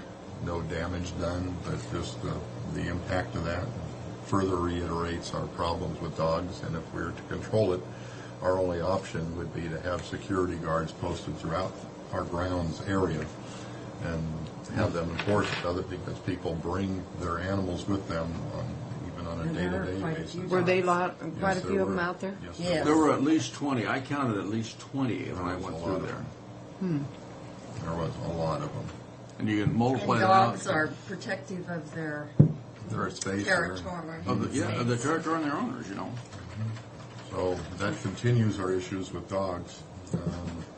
Well, now, is there a solution at the time these events are booked by the promoters that we can require something?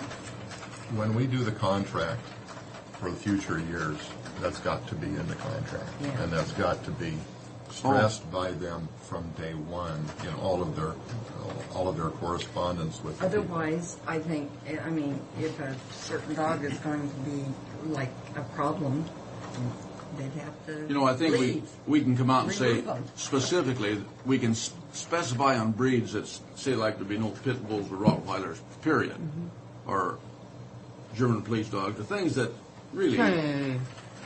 And I like the police dogs, but I think there has to be certain specifications we can say. It's certain size, possibly.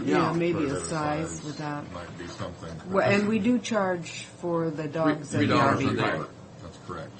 But where our issues seem to come from are the people that are the haul-ins that just come in for the day and just everybody usually has a dog in the back of their bring their herd of dogs. Yeah.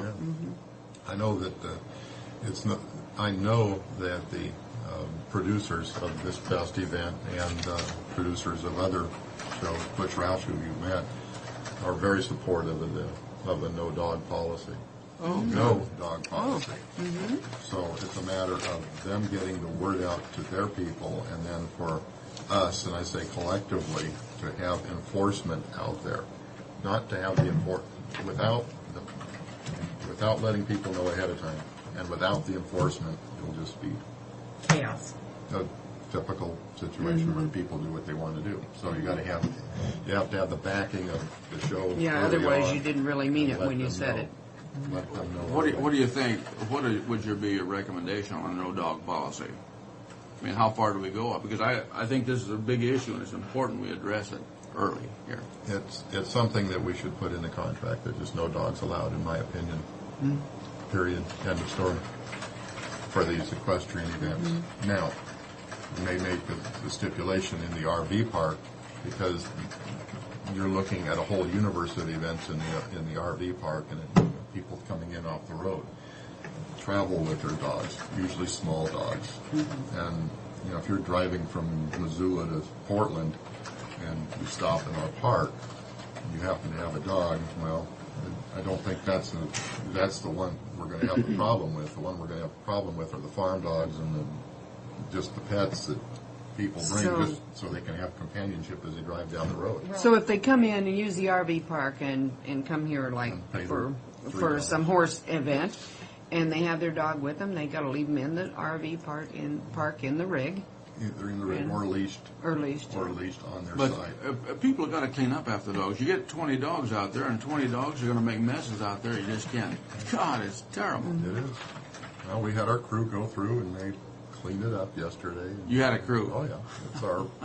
It's our, I mean, they get involved in the And cleanup of charging I everything. saw where a horse had gone from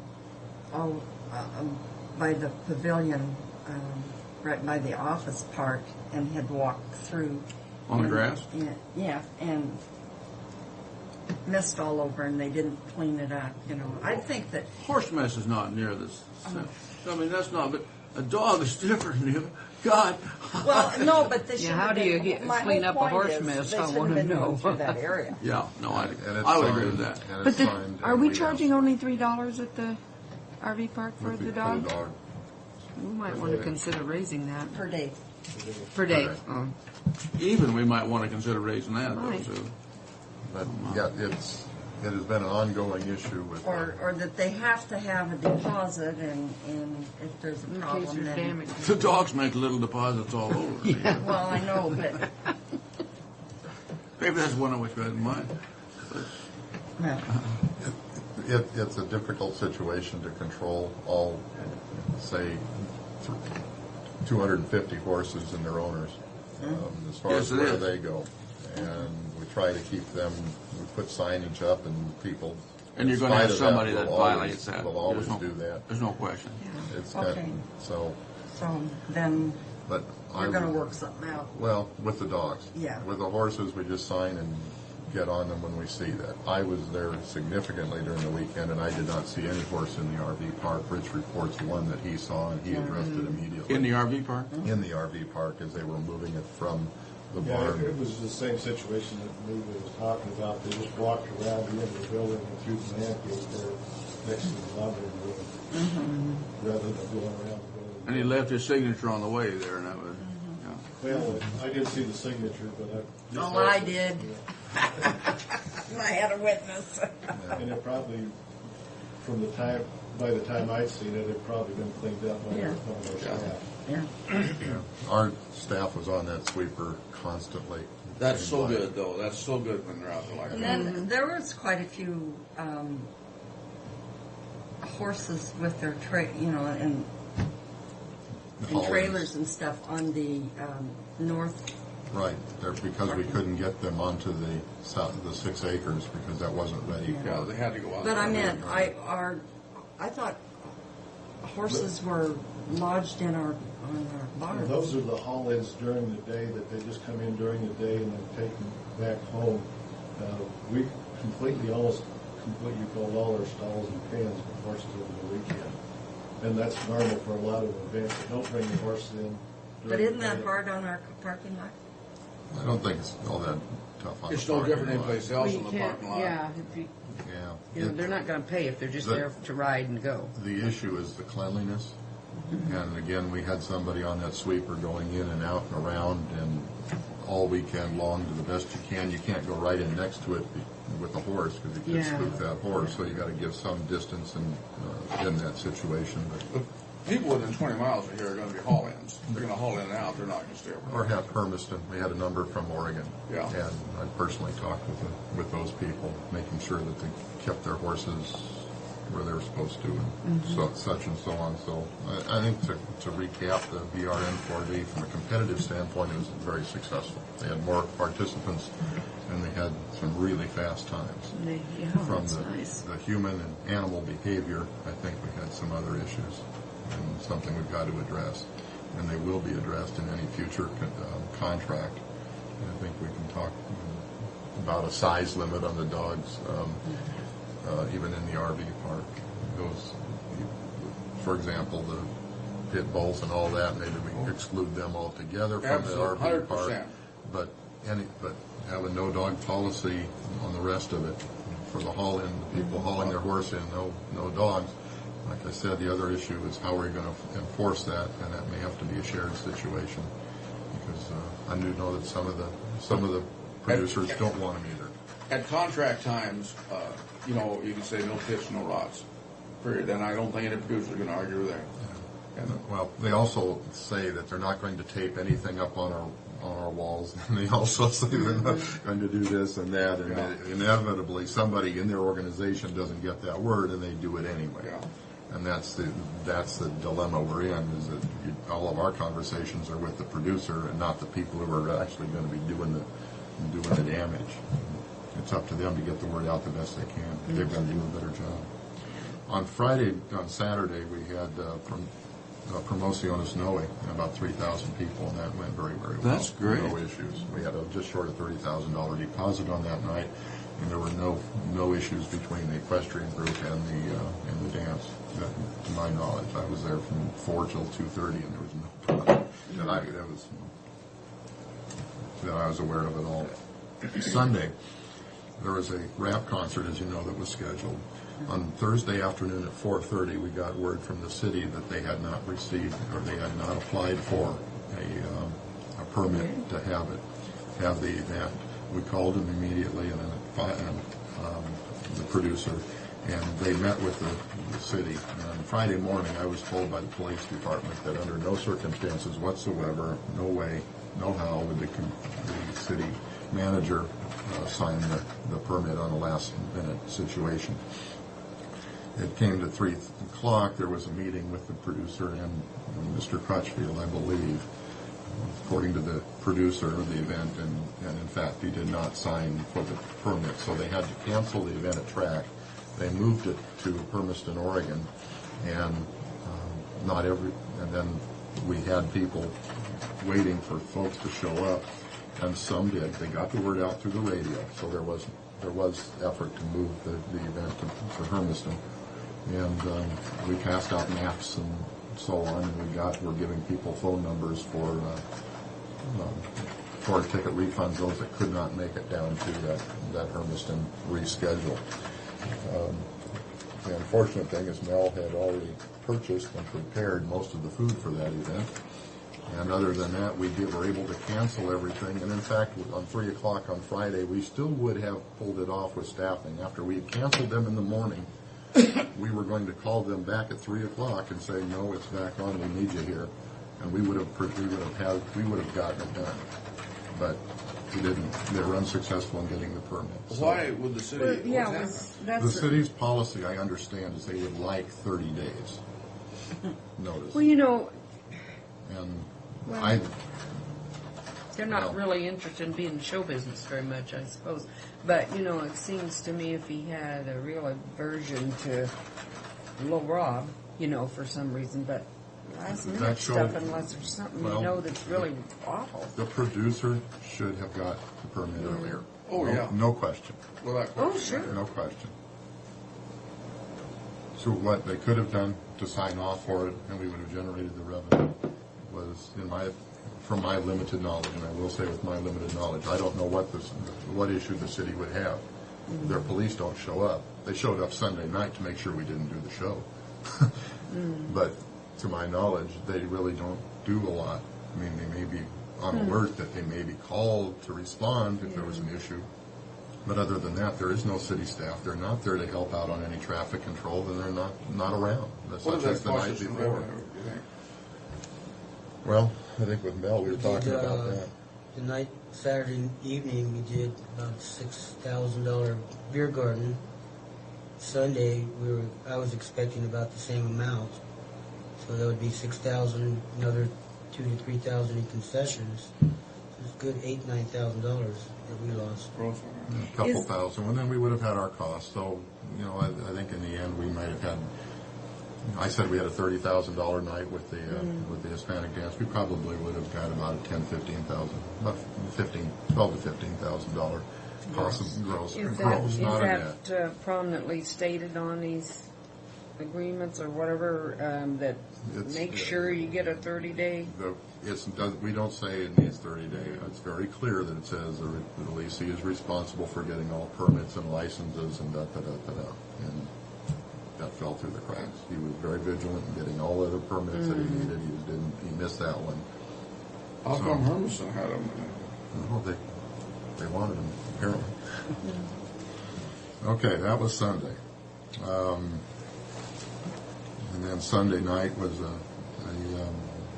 a banquet with the equestrian event that had an issue with the amount of food and anyway communication thing. And then Monday they were here. The equestrian event was here till very late, so it's kind of in my mind what happened. So it was well into dark by the time I left at about 6 o'clock on Monday, and they were still racing, and so they were around pretty late Monday night. Okay, this week we've got Takaha meeting on Friday, and then before we meet again, the Pasco Educators Retirement Reception is on Monday. Next thing on the agenda, ATM proposals. We're still evaluating that. We're still trying to get more information. I've enclosed it for your review if you want to take a look at it, but I'm still doing some research on that. Ice schedule. We're looking at putting in, if the Titans have yet to get back with me on their ice requirements, but it appears that we would be able to put ice in mid-August and take it out in mid-March, which is that 7-month span. If the Titans playoffs go longer than that, for a couple of weeks, I think we can do that without any problem. But that is an extending the season by about a half month from what we have been doing. We've been putting it in September here. We've been starting the process in August. Late August. In late August, and we turn the compressors on over Labor Day weekend. And what we're looking at doing is starting the process in August, probably turning the compressors on at the end of the first week. It'll take us a week to get the place set up. So the process is starting earlier, but the amount of time that the ice is on still keeps us within that window of what's been prescribed. Is there anything else we're cutting out by doing this? At this point, no, not at all. There's nothing on our schedule in August. There's one event that we can move into the expo hall, and it's an $800. It's a pavilion, low dollar thing. So we can. So in this year, there appears to be no conflict whatsoever with any other group in the month of August. So until I hear finally from the Titans, and they just, in fact, this past weekend had a league meeting and added 2 new teams to their league. I'll be getting their contracts soon. Now the Titans, the teams will be from other cities? Yeah, Helena and Beaverton, Oregon have been added to the league. So it is a big, growing league. Now you were talking about someone else We were looking at renting the facility to somebody to do some clinics and camps in there, and we're also still looking at the possibility of putting in an area of a pro shop and that sort of thing, and we still have yet to work on that. But renting it to them for just a time frame during the season. Right. Yeah. Just a time frame during the season. It's not an all-year situation at all. It's just when the ice is in. So not all that time, just so much on given days. They would be open whenever they chose to be open. Typically, they're not going to have a lot of... It didn't conflict with what we had going on? Oh, no, nothing. No conflict at all. like this time of year, they would be gone. Wouldn't be around at all. Food and beverage report.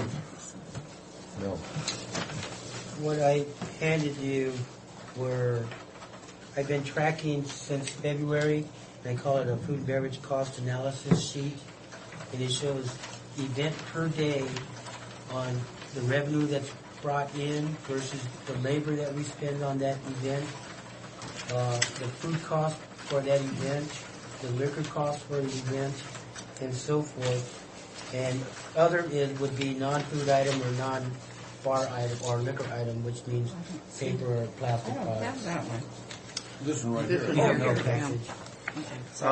And it shows per event the net that we make on the event and the percentage as far as profit goes. On the bottom part of it, I summarize it down to catering, concessions, bar. And that's all we had for February, but for March we had started softball, so that's in also. And then in April, I haven't got April on this next page. there's some of them have 2 pages. So catering, concessions, bar, softball, and during the winter months we'll have hockey also, as far as if we do anything for hockey bar. But it summarizes on the either the bottom or the second page the net profit that we make, and like I said, the summary part, it'll show the percentage as far as, and the dollar amount of profit for catering, percentage profit for concessions, and percentage of the profit for bar and softball. Now these are for every event per day. So if we have four events per day, you'll see 4 Now, like events. on the softball, just for discussion, we're running a minus net on that. On softball, what are you looking at? What month? Food and cost analysis on 504. 504. Well, there's correct. several of them, but Right. Because, let's see, on 5-4, revenue 260, labor was 117. And then down on 504, we had another minus 5, oh, for the, softball. And the only reason I'm asking no, that it's, now, I understand what you're saying. What that means is if I purchased, and so I purchased for the entire week, yeah, or purchase for a tournament coming up before the tournament day itself, it's going to show a negative because the purchases are there. And what we do is we make up the revenue for the tournament, so you see a large percentage. and the only reason I'm mentioning that is because when we discussed doing that to begin with, we thought if we could just break even out there, it might serve a purpose of keeping our help busy and keeping them full-time help at other spots or part-time help at other spots. Right. For May, we made a 18% profit on softball for the month of May. 18%. 18% profit. God, if we can do that, that's keep great. people busy. Really. That's good. So, Mel, can I ask you a question? On that very last page of May, you show concessions is negative 85%. Is that because, again, you purchased all this? Because of the Little Rock food that was purchased, it was already purchased before the event was canceled, and it shows no revenue. And also, we had spent, we've already had prep started the Thursday, and being it might happen again Friday, we've already been prepping for that also. So, I mean, we had to have prep there anyway for the Noe concessions. So what we're trying to do is just double up and do it both at the same time. So But we that still, cancellation is pretty costly. for food and beverage was this, and for not just for concessions, but for the bar also. The food, what do we do with the food and something like that? I either freeze it or, like the liquor, for example, we just store it for the next event. But didn't you say that there was some kind of a dinner? We had a dinner on Sunday night. The original plan was to put it over in the AmeriSuites. Oh. But when this got canceled, it went back into the atrium, so we deferred. So could you use some of that food for that? No, it was totally different. Concession as opposed to banquet. Oh, I see. Okay. Well, the concessions foods can be stored. For the Stored, next time, right. So Either frozen or dry storage, yes. So what we do, the food is there. It's So you haven't lost purchased. It just hasn't Yeah, made money yet. we'll make it up the next event. Okay, that's what I was asking, yeah. But it's going to still show as a negative on the Right now, reports. because we have the expense of purchasing. Right. Yeah. And one other paper that I gave you was the single paper is did a price comparison on the food eateries around track area. So S Mart would be Sun Mart. We have Yolks, McDonald's, Subway, Tesoro, Andy's, which is on Court Street by the Haskell Autoplex, Yeah. and Hayden's. And we did a comparison as far as some of the sandwiches, hot and cold, some salads, fountain drinks, which are 16, 20, and 32, and if they allow refills or not. And if they don't, there's just a no. If they do, it's a yes. And some of them have the prices of refills.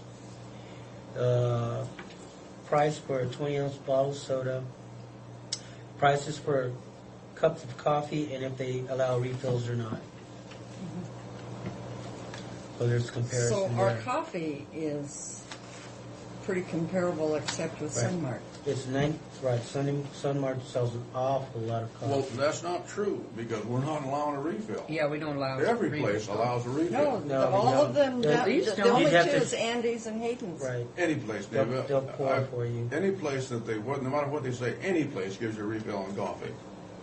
Well, I thought. Well, McDonald's doesn't. McDonald's? No. Oh my God, you can drink all the coffee you want at McDonald's. For 50 cents, yeah. Well, Frank, we've been wanting to talk to you about that. They're kind of concerned that you keep getting refills and they can't talk you out of it. No, but Well, any place you have a refill. evidently he talked to the one there by track, and they say they don't. No, because they're not self-pour coffees like Sunmart. They do at track, or they do it down Well, at McDonald's. What you have to do is go to the counter and order coffee, and then they charge you just They give you 4 bits, you go back and say fill it. If they don't have it, if they got the pots out there, you go over and fill it yourself. And I've done both on all these McDonald's. But there isn't any restaurants that the waitress will not pour you a refill on coffee. No matter what the manager Andy's and says. Hayden's will, but then I think after the second or the first refill, I think they charge you again for the refill. Where's this, Mel? Andy's and Hayden's, I believe. I can't say about Hayden's. At Andy's, that's not the case. Andy's, they'll keep pouring for it. Hayden's, I can't say. Also, if you look up where the food is, the hamburgers, cheeseburgers, there's the price, and that's the weight of the burger meat. Now, McDonald's, it says 169 BM means Big Mac. So their cheeseburger, we have 4 ounces of meat on it. McDonald's is, for a cheeseburger is 99 cents, but it's a 2.3 ounce burger patty. Hayden's, they'll charge you more, but they also have 8 ounce burgers that they Those sell. are too big. Yeah, much too big. Well, we're not Yeah, going to I'm compete not, with McDonald's on anything. Yeah, here we go. But it's just a price comparison of the eateries around. And around what you say, track. I don't question the size of burgers, because in those 99-cent burgers, you got a little piece of meat in there, there's no Right. question. But still, those are the things you're competing with. And these are the things we may have to recognize, because you bring a bunch of little kids in, and if mama can give them 2.3 ounces for 99 cents as opposed to the other, I mean, this is an issue. Well, if once they're in track, I'm considering it as a captive audience, where they're not going to leave track to go out and get food because, one, they're going to miss part of the show. Number two is they'll lose their parking space. And that's a big issue as far as Not if they're people walking. wanting to go in and out of track. When they had the bicycle deal out there, the place in McDonald's was just full of But kids over there. I see where our prices are pretty comparable. I think they're pretty comparable. And at one time, I can't remember, probably the home show or something, we ate out there. And there was so doggone much food. You could have fed 4 little kids off that plate of mine, because I'm a big eater and I couldn't eat it all. Folks, I think we need to, before we come out and pat ourselves on the back about our prices being comparable, we have trouble getting people. They don't go to McDonald's because it's convenient. They go there because it's cheaper. And our prices on our drinks are something we need to look at. On the other things, Well, we've got to make, you got to not be in arrears, or there's no sense to serve food out there. if we can't make some money on it in order That's to not pay our the issue, help. Phil. Some of these, Well, it is and I the come back to issue where I come from. the coffee thing. Coffee is something that doesn't cost much, and you create a lot of goodwill. You charge somebody $1 for a little deal of coffee and say that's all you're getting. I mean, that's ridiculous. You know, your coffee is mostly water. Unless Tell you what we should do. Just say $1 and get free refills. Well, We're not going to sell. yeah, We're not, that's- our cost isn't that much more, No, and then we're coffee done. isn't. Then we're. if you give them free refills and give them a small cup, they come back as many times as they want. And this is what you do at McDonald's. They don't give you a big deal. They give you a little deal, but they'll sit there and give you coffee all well, day. if coffee tastes awful, I wouldn't know why you wanted to refill anyway. You're right. I got a big It's only It's a right. brilliant conversation. These Jake, cowboys here, they'll drink Yeah. anything. Not you, huh? Brilliant No, conversation. we're really not talking about an amount of money that's going to break track one way or the other on It's coffee refills. Absolutely. It's a goodwill that's created there. So let's. People Okay. have to We have will some go options. forth and. You don't and- want somebody in there with coffee nerves because they can't get enough. Yeah, I know. I don't think that's an issue if we go with $1 and free refills. I think Okay. with the coffee situation. Okay, I don't think coffee we have would that be much. free refills. Could I ask You a question? win, Frank. On your sodas, your 16 and your 32-ounce sodas, if you price those comparable with McDonald's,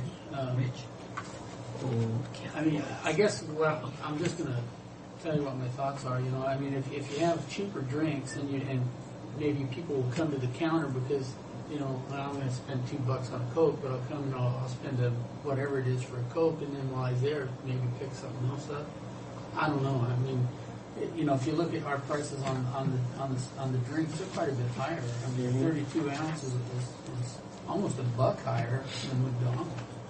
The drinks will bring the people in. I agree 100%. The drinks will bring them in, and they'll buy the other stuff. Because this kid always wants something to drink when he goes in. Right. Also, our fountain is the only attended fountain. Sunmart, Yokes, McDonald's, Subway, and Tesoro all self-serve type fountain drinks.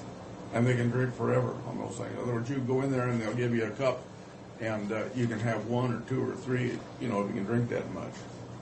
Well, I suppose if you want to stand around, but Well, what if maybe we can get something that's a self-serve and you wouldn't be hiring somebody to do that then? Or would that? Might we be would a have problem. we would lose money on that. We Would would, yeah. Yeah, We people would come in there with come and cups. just take it, Yeah. just take it and walk away. Wouldn't be able to stop you. Yeah. This served fountain drinks, we have more control that way. But we got to be competitive on the price of these drinks. I think the drinks are the cheapest things for us to be competitive on and involve less labor than your other things. They'll store and they won't spoil. Well, but they do spoil. Post mix will spoil. Yeah, but it's not like the other stuff. Not like your meats and stuff. You know, you're going to have a bigger turnover as far as volume on that. Let's come back to you on that. Okay. And I know your coffee won't spoil. Come in and turn to dinner. We'll come back with you on that topic. The second group of papers is the survey, the catering survey that I've done. And I mentioned that. Which one is this now? Oh, on where it says Right. Gold Island, Sundance, Yeah. and The first page there is just a comparison between some of the top caterers in this area, and it's marked down. It's got, for example, carved buffet. Clover Island, underneath Clover Island is an NA because they're not doing a carved buffet there that on the menu that we've gotten. And it shows that, for example, Track, Sundance Grill, and Marcus Whitman have 3 entrees. And then it tells you, goes down how many salads each one serves on their menu, how many starches, vegetables, and if there's the dessert, roll and butter, beverage, how much the gratuity is, the tax, and then the price that you would actually have to pay at the end of the evening. Then that's on the buffet, and then we go down to a plated dinner. And they charge the gratuity, right? Absolutely. Right up front. That's That's right. It's not on, gonna be- it's on their menus. Yeah, it's just written on there, isn't it? Yeah. A plated is the dinner. percentage of the gratuity written on the ticket? No, not on the ticket. It's on their menus, their catering menus. Okay. That they charge 18% gratuity, 10%. or 15%. A lot of places are 15, yeah. Down to the plated dinners, it shows that there's, for example, Track and Marcus Whitman's are the only ones that serve an appetizer that's got an appetizer on their menu for the meal that you're getting. So if you look at how many items on the meals that you get, and then compare the price versus the other Clover Island, Sundance Grill, Red Lion, after gratuity tax and the average price. Now, the average price I took between the price of chicken, salmon, prime rib, and the filet mignon. That's how I came up with the average for those. And then it comes down to hors d'oeuvres. And the same way, gratuity tax and average price. Just on those 5 versus Track. The rest of the pages are shows that they have banquet rooms, meeting rooms, hotel rooms available, if they charge a rental fee for anything, if they charge for audio visual, if they use china, glass, or flatware, if they have full service staff, they have bar service and so forth, if they serve continental breakfast, plated breakfast, breakfast buffets, plated lunch box lunches, dinner buffets, plated dinners, all the way down the line, and it shows average prices. And that's compared to quite a bit. So I have 1, 2, 3, 4, 5, 9, 13, 16 locations that I've compared to with Track. It's a lot of numbers, This a lot is of pretty columns. complete here. I want to compliment you. It Put is. this together. What I wanted to, again, I wanted to bring this to your attention earlier, but it just never worked out on a schedule-wise. And it's an awful lot to quote digest. It's a bad way to say it. But there are a million calls. The point is, there's been an awful lot of work to put this data together, and I think in the end you see that we're quite competitive and with just about everybody, and with the quality that Mel's putting out, I think our future bodes well. Just got to start getting the word out. I think on our catering, more people through. I don't think our catering has ever been an issue. I think we are. The concessions issue. Yeah, the concessions is the only issue with me. Our catering, I think we're in good shape on that now.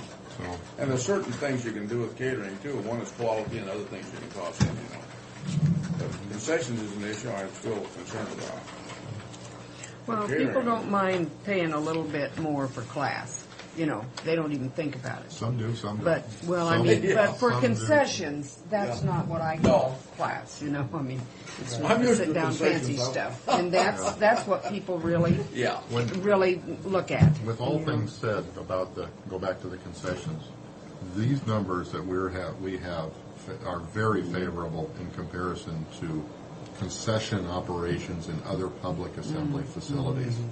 So we are comparing ourselves to the McDonald's and the Andy's Coffee Break and those sort of things. We're not doing any comparison to the Spokane facilities, the Portland, Seattle's, and even the Yakimas for that example. But what we're competing with, though, are the local people here in McDonald's and that's why we've done it. But we are a different type of an operation than these. And I fully understand we're competitive. Because we got a Wendy's out, or we have McDonald's, and we're going to have a Wendy's very soon out You'll here. probably never get away. Wendy's isn't cheap.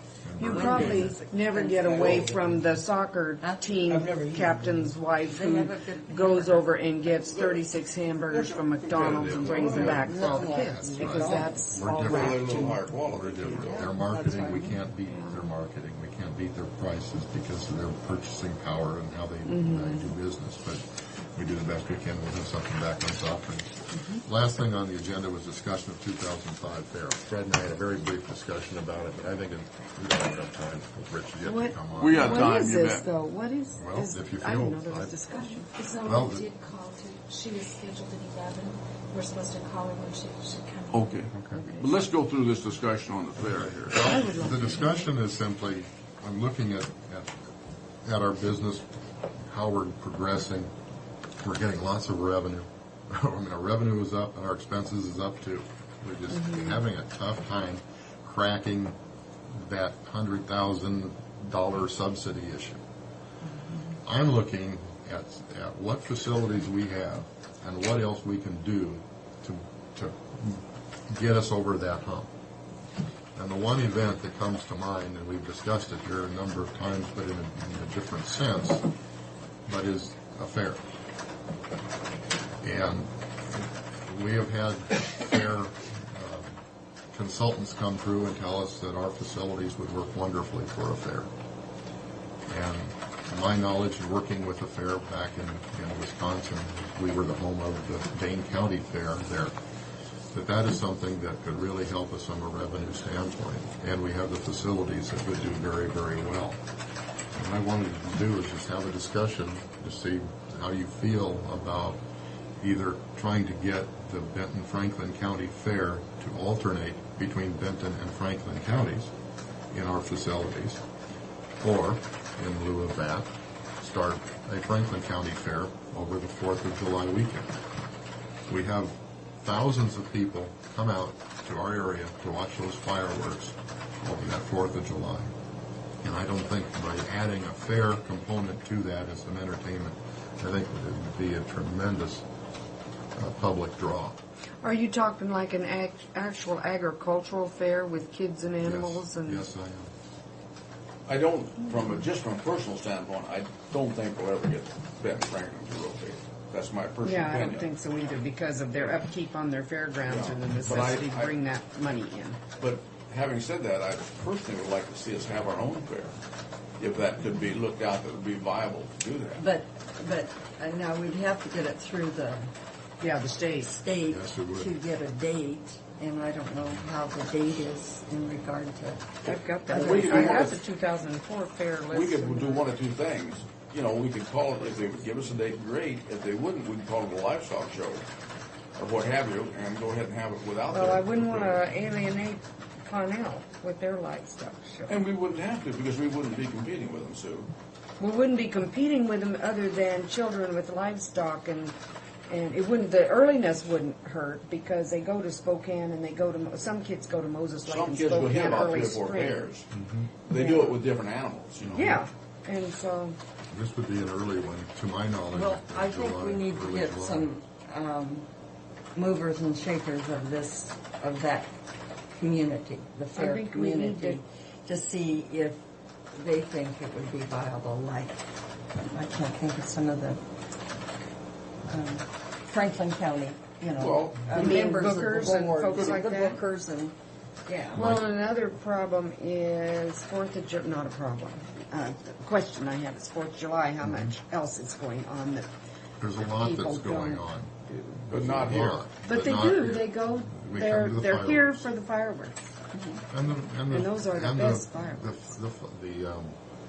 The park with the Grand Old Fourth, and there is a community celebration of the Fourth down there.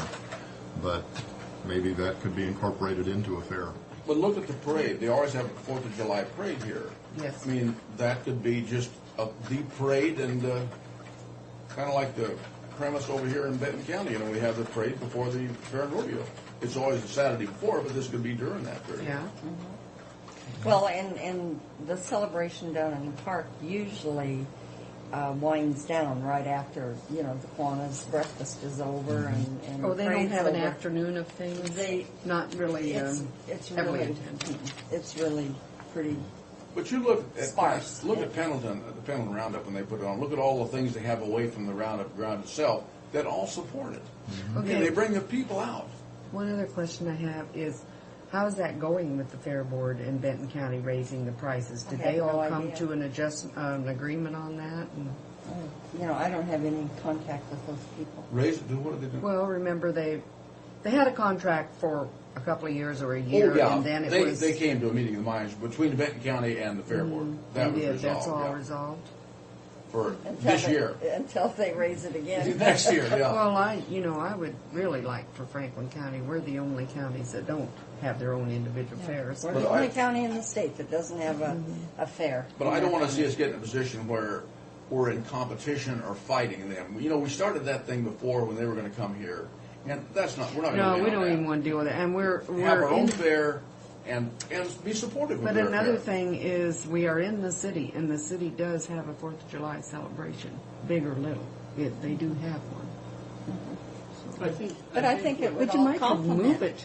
I think if it all if complement. they would look at Yeah, I it think that it would way. complement, really. If they'd look at it that way. What'd you start to say? I was just going to say, I think what Ray and I would really like to do is just go out and gather as much information as we can and bring it back to you. Maybe, maybe it's a good idea, maybe it's not a good idea, but, if we could, if we can get your blessing to start looking into Oh, it, yeah, to at I least have find no out what we would qualms be about up against. I think it's a great idea, personally. Mm-hmm. I hear that. Very good. Mike Casey, who's on the Fair Board, also appears to will be a new addition to our advisory board. So that would be a good. You'd have a new, yes. We'd have Who somebody will from- be- whose place will he from be the taking? advisory. Les Patterson. Les's. That's the position that the board itself selects. Because the fair would be just one function, the advisory board's all year, the fair is just one function. But our fair could be a true fair rather than a commercialized deal like they're Well, I think there going isn't. towards in Benton County. Well, let's gather and see what, we gotta make the money to put it on, and that's the money to put it on over there. Comes from the comes from commercial that commercial, things. yeah. That's the Well, there's seed money too. Obviously the county's going to have to come up with seed money to get started. And this is where the Fair Association comes in. They provide a certain amount of seed money for these kind of events if it's sanctioned by it as a state fair. And that's one advantage of not calling it a livestock show, calling it a fair. I don't know that that's how that works. I think, Frank, what it is that the funds that come in from the Fair Association that you're talking about is due to the amount of showings from the previous year. Yeah. So I don't know. So you're not saying that there's not seed money on it? Well, no, I don't believe there's startup money, but I don't know Not that from for the sure. state. But I remember when I was doing the books at the fair over in Benton Franklin Fair, that the funds that we received for this year was due to the showings that was from the previous year. Absolutely, absolutely. But in order to qualify for those, you have to have their sanctioning Correct. to start with. Right. And then you'd qualify. Yeah, there was a And see, formula if they I followed. remember, Gail Thompson's pretty heavy into that. I think she's president or was at one time. But she hates you, doesn't she now? Well, we kind of made up. Oh. But, yeah, we can look into this and come back and find out. Because I think over the 4th of July week is perfect. Really, there's not that 'Cause much it's going on in pretty the slow. Tri-Cities anyway. Nothing. It's pretty slow. It is. It's slow around here. It's far enough And away that would from. be a good event. I know that And it's far enough people sure away flock from in for the other fair. fireworks. There's over 6 weeks from the other fair. That part of it. That The admissions people fees, won't yeah. get fared out locally. Great. Very good. Thank you. Go for it. I think that's enough from. Of course, you're going to be in the newspaper immediately. So you talk to one certain person or something. Well, we'll get together. And Thanks for all of your figures. I got to Yeah, digest this is that. really interesting. Next time you come, you bring a plate of hors d'oeuvres. You've heard about those. Well, the advisory board. I've ordered them from him. Afternoon, and we're there till about 7, and so Mel. I knew we should have been going to those advisory board Yeah. meetings. And, I should and pick I up a suppose tenant. you get to eat too, huh? I haven't been eating, but He probably didn't eat. they cost $5 a piece, so it's not like you're eating for free. A piece. Yeah, we can't give Oh, you anybody can't anything give. free. So what we're trying to do is So you gotta make pay sure your the $5. value is there and what it costs Mel to put that out there. We divide that by Oh, those per person. Per person. Not per hors d'oeuvre. No. Yeah. for What a moneymaker. as much as you can eat for $5 in And Mel's sort I'll of. tell you what, it All has right. not been easy to go and look at Mel's food and not eat it. I know. It's I have a glass of When wine. you have an iron It's will, not the you way do you those spell things. commissioner. I know it. It's an iron will, just What? not fully. Unfortunately, one of the downsides of Microsoft Word is when you do everything in caps, it does not spell check. That's all right. Oh, is that true? Yeah. Is that? Oh, Yeah, right. it does not spell check. For our board, it works out rather well. We can see it clear. Right. Just go down this kind of the agenda that I prepared. Ray touched on last weekend at the BRN 4D barrel race. We banked $5,258 for the weekend. Is this on the RV? That's on the RV. On the RV rental. That thing was full out there, Neva. Yeah, I was out there. And there was one group that tied into 57, 58, and 59. Instead of 3 trailers, they put 5 or 6 trailers in there. and just camped together. They all paid. So, instead of getting 19 times 3 for... Oh, you got more money for those. Yeah, I got more money, yeah. So, and then track was also beneficiary. We had about 12 people up against the pavilion, so we get some money there off. And then did we get 13 full on by the road? Yep. We got 19 along the road. That was the RV park revenue. Yeah, and that was RV park revenue. But there are only 13 spots. That's what he just got done saying. You had 3 people. And three people there that also plugged in. One of them plugged into the 20 amp service. Oh, I see. One They plugged kept into the plugging 30 in. amp. Okay, I missed your comments. Go ahead, that's fine. But they all got charged. They all got charged. And then in the conversation I had with Fred, that you'd like to have a update of a monthly, and on the second page, the profit and loss that Becky put together. She prepared that through April, and that's our expenses and income for the 2 months there. $53.76 in expenses through April, and then $46.74 is the net income with $702. As far as expenses for the April for that one event that we had. Also in the month of May, we also banked, which doesn't show on this yet because Becky hasn't done the profit and loss for May yet. Also the Quarter Horse Club, we banked $45.92 on rental for the RV park. So we'll have about $9,000 that will be added to the PL for the month of May. The next topic of discussion that Fred and I touched base on, and also with Ray, is looking at some weekly rates and monthly rates. And Fort Rapids, on their weekly rates, they run from 175 to 227. The Wine Country RV Park up in Prosser, they run from 145 to 185 for a weekly rate. The top end is more of the services, the lower end prices are more of the basic. And then also monthly rates that got $345 to $395 at Horn Rapids. Down at Sandy Heights, it's about $370 a month. And then it's $270 to $330 in Wine Country. I know there's some interest to particularly cover costs of operating, the fixed costs of operating track with monthly rentals. And that's, and I guess backing up a little bit, the discussion that I've had with our neighbors down the road, Sandy Heights, is that we would not get into the monthly rate type of business. However, if it's the desire of the board to cover fixed costs with monthly rentals, then we're going to be a change. I don't think we have to let them dictate to us what we do. Yeah, one of the discussion points has been that we're now out there in the public and competing with private enterprise. And I know over track in some of our discussions, we can't loan or rent our equipment to, say, a downtown business or stage or anything like that, because it's competing with private enterprise.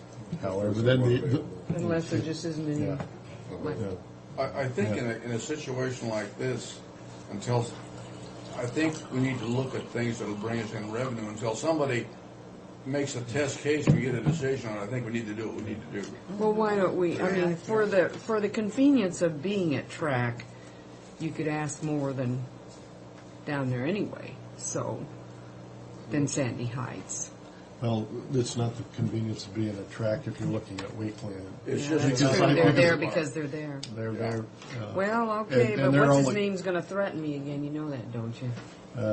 Most of the time, the folks that come in for track are there 2, 3, 4 days at the most, so weekly rate doesn't really play into account. To where you may get some visitors coming into town and want to stay with family or visit family maybe the other week. My only comment on that, Rich, is we got to be careful that we're not charging more for 3 or 4 days than someone we get on a weekly rate, because you're going to have hard feelings, and we need to look at that. Well, like if my brother came in, he can park at my house, but if he couldn't, he'd only be a couple miles away if he parked over there at the... You know, on these profit and loss here, you show January to April, and May was probably, well, May was our busiest month. We didn't show those in there. And right now you're showing that we're at least making money. So I'm really curious to see where we are with the May figures, because, you know, I mean, if we're clearly making money and we're meeting all of our costs, then do we really need to look at the monthly? Well, let's But there might be a take. request once in a while. Yeah. In April, if you recall, the cost for the utilities, the hookup fee, it was at a different rate than what it's going to turn out to be in, if not May, and certainly in June. So that bump is going to happen, but it wasn't reflected in those first few months. Well, another, you know, one thing that you're not showing in here too, on your expenditure side, is that you took out a $9,000 loan. A what? A $9,000 loan. And that's not in the information that Becky's got. Yeah, we need to put all that together to where we can see where we are, because you show right here that you've got a net income of basically $2,500. When you take that $9,000 out, you're in the hole, $7,000. So, you know, I think we need to concentrate a little bit more on this budget. But, see where we are.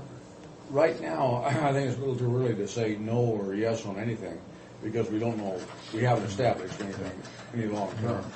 And if you take, Becky and I worked up yesterday on the lower part of the page, what we perceive as to being the fixed cost for the RV park once it's up and going, under the current structure where we just got part-time folks in. Now, is this with the bump that Ray talked about? And this includes the bump, for instance, the sewer. That's not included in any of the April, because they hadn't implemented the sewer rates. When Becky originally called the city of Pasco back a year and a half ago to get rates on sewer, they give her what it was for a residence or a business. Well, we're not a residence or a business out there. We are classified in the same thing as a hotel. So we pay by the month per hookup site, and that's $24.50 a site, for whether we use it or not. If somebody comes out there and say they come and don't want a full hookup and just want to dump their tank, can we offer that? We can offer that, yeah. And what do we, just as a courtesy, or do we have a charge? No, I'm going to charge them for it. What do we charge for just dumping their tank? I'd say $10. No, we haven't had that request yet, but if somebody does come out there, there'll be somebody coming out. Now, if they book into park there, they can dump it actually for That's free part of- because it's all involved. I mean, That's other all than part of. Do other places charge for dumping? Yes, they do. And what do they charge? About $5, $5 to $10. It cost me, when I went up to Yakima for a honey wagon, it was $15. For the honey wagon? For the honey wagon. But those rest areas, do they charge when they have a Some RV do and house? some don't. Your service stations used to have places where you pull in, and if you gassed up, or even if you didn't gas up, they'd let you down. You know, you have a management fee of $51.43 here, basically. What is that exactly? Okay, that, Becky took $36,000 at the agreement for tract and management, managed the RV park, divided it by 7. 7 months. Why 7? That are left. That's what's left. But it's not 36,000 for, No, I think because 36 yeah, for a year. That adds up to, if you take that times 12, you're looking at $62,000 a year Well, for management fees. But if you go back, she was just assuming that because we haven't taken that 3,600 out, or that 12-month out, steady from the beginning of the year, that take the 36,000 management fee from now forward. We didn't have anything to charge against it before. Right. So it should be just from now forward, I mean, to make it accurate. And that was 5142. So that would knock that down about $2,100.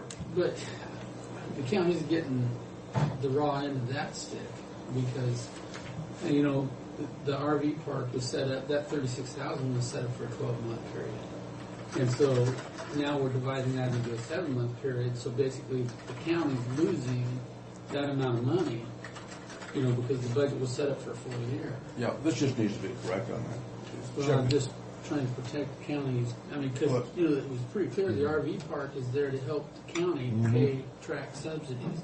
I know track had a $36,000 management fee on that, and that is revenues coming in, but I don't feel it's the county's responsibility to make up that if we didn't get the RV park open in time. You know, because the other shortfall is shared by the other agency. So I just don't want us to take any more of a hit. Well, no. And you know, for the city to basically, they receive X amount of dollars per day, whether that thing's used or not. So, you know, those guys they're doing just fine on this RV park, and I just don't want to share any revenues that we have with them. But this was internal. If we did this, they didn't. Yeah. Right. So we can correct it internally rather Well, quick. when did we actually finish that and get a permit to start renting? We started the first week of April of renting. So actually, we're saying the first weeks, we're actually saying we're looking at 9 months then. So that would be split 36 into 9 months. No, you would take 36 divided by 12. But be 9 months, be 9 portions of it. Yeah, it'll be divided by 12 and then multiplied by 9. So our management fee should only be $27,000 for the year. Yeah. Instead of 36. Yes. And the way that he's got it set up here is that we're going to make up 36,000 in 7 months. Right. Well, I was trying. Well, I don't think we were trying, but I'm just trying to. Well, no. The other side of that is that I've been working out there since the beginning of the year too. You know, setting up and doing a lot of the planning But for you haven't done But that. we haven't had the. You haven't done it 100% of your time. But what I'm saying is we're all county here as opposed to the city. I mean, we're all county, period. We're all working the same thing. So the point is, we'll do whatever we want to do. Yeah. But he's moved out there on 1st of January, and he has been working at least part of the day, every single day he's out there on the RV park. Some days more, some days less than half, but I think in reality it's probably been pretty close to half, even though it hasn't been open. And it'll probably be a little more than half now that we are open, and there's a lot of work that needs to be done in the time being. So whether we split it at 27 or 36, they will do whatever we folks do. Did we do double duty by having him out there and Rob? No, because they were doing two different jobs. They were, Rob was basically concentrating on the construction. He was concentrating on the marketing, the sales, the purchasing, and all that sort of stuff. But let's just go. So you got a good argument on that. Go. The point is, this was an attempt yesterday to put yesterday afternoon. Rich and Becky were in there working on this, and I think This is internal. This is internal. It's something like that. And you know, again, you talk about percentage of times and all that. You know, Rich was there about 8:30 in the morning on Thursday or Friday. I don't remember what day it was anymore. But 6 anyway, o'clock. From 6 in the morning, and he's there till 7, 8, 9, 10, 11 o'clock at night. This is good. If we could just work it out a little more, that we could get him there on the weekend. And too. most of the Damn right. most of the time was spent in an RV park. So that's my point. Is that from a percentage standpoint, hey, he's doing what he can do to get the job done, and we'll do whatever needs to be done to make the bucks come out. We know we've got a lot more marketing to do, but that you can't do your marketing unless you know what your fees are going to be and all that. We work through the fees on the dogs. We work through the fees on the per night. Either you're off the road or you're at a track event. But I think today the issue is, do we look at a longer term? And our strong, personally, my strong recommendation is that we do a longer term, and we do that to cover our fixed costs. And then, okay, we may not have enough. We may not be able to offer these equestrian events, for example, all 40, 50 some odd stalls. Maybe we only got 30, but we'll have the 6 acres we can put them on, and we've still got that front over there along with the Home Run Road, and you still got the pavilion. So it's not like we're if we're not offering good value to these RV park, or to these equestrian groups, but we do need to pay the bills. They're not there the rest of the week, like today. No. Nobody's out there. My gosh, we still got costs. We got to get those covered. And those things we got to look at, really. I agree. So the question is, do we charge long-term, monthly, weekly, and monthly? And is there a fee that you're comfortable with on a weekly and monthly? I think the comment was we definitely don't want it to be lower than that 4-day spirit period where somebody comes in. So you might want to make it a week is worth 5 days. Or a 4. And and that's a good point, because somebody coming in, if they're having to pay more for 3 or 4 days than somebody for a week, then that's not right. No, that's going to be a problem. You know, the numbers that I did, just say you take $345 a month, the lower end of that, you'd have to give up 24 stalls in order to rent that out to make up for that 80. Yeah, we wouldn't have to guarantee. We wouldn't have to have 100% on that thing, Fred. You know, even if you said, I'm going to do 10. You know, we're going to go do 10, and that'll pick up maybe 50% or close to maybe 3/4 of our fixed costs. You know, it just picks up some, wouldn't necessarily. Because I think once people know that the RV park is there and we get some advertisement, people don't know that it's going to be full. We had some people from out of town that they were shown around the area here over the weekend, and they saw a track out there and they saw the RV park. And lady called my wife last night and said, "My God, that's absolutely beautiful out there." And they were out there last weekend when they saw all that. It was beautiful. They don't mind the looks of horse manure. I'll tell you. So we hear a number to go with 10. We heard 10. 10 to 50. Well, I hate to put a number on it. I mean, I just think we should wait and see how it rents, and if we have a request, we have a price range that we can charge them. But I think we have to come up with a figure that we wouldn't go beyond. In other words, we wouldn't go beyond so many fixed rentals, you know. And I think we have to look at that and see, for instance, if you'd rent them all fixed, then that would mess up what we want to do. So I think we have to come back and say, hey, we don't want to go beyond this amount on fixed rentals. I'd like to start out with 5. Well, one thing you need to do is make sure if you're going to rent it weekly or whatever, that people are aware that sometimes we have public things in track that they can go in there and eat. You know, And people coming in, you know, if they won't guarantee you that they're going to fill it up, then and perhaps they can't. I don't know. Then we have to proceed with what we have to do. And most of the horse shows, I'm going to say right now, they're going to take all we've got. The Quarter Horse Show, we were just 1 or 2 sites short of filling it up. We were a little short we had some spots left on the pavilion, but as far as the RV park, they almost all of them maximize the RV so park. how's that going to spin off if we have 4 or 5 of them rented for the week and they don't have places to park? I guess they just... Well, 4 or 5, I don't have a problem with, but if you have 20 of them or 25, then... Like an RV group. Then we're half tied up there. No, we're half tied up, and that goes kind of against the... We're just going to have to build a bigger Well, boat. you're also talking about summertime. Most of the year, that's true. It's not horses, and you're going to have Custer come in, for example, his people that travel, and they're not going to fill the RV park. We may have 10 or 20.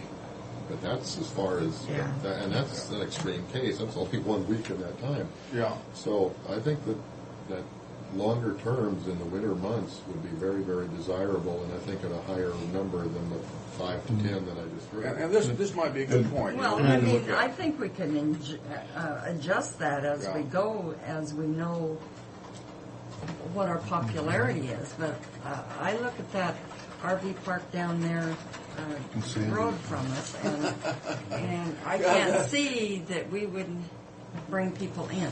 Once we let them know we're there. Once we know they're there, we're going to have to... The sign is up on the front, on the marquee. It's not right yet. She hasn't dialed that in, but at least we got it there, and we got it on 68. So there are signs up anyway at Vertical Point. If you slow down on 68, you'll see it. Well, that's what I'm saying. She hasn't dialed it in. That's supposed to be there longer.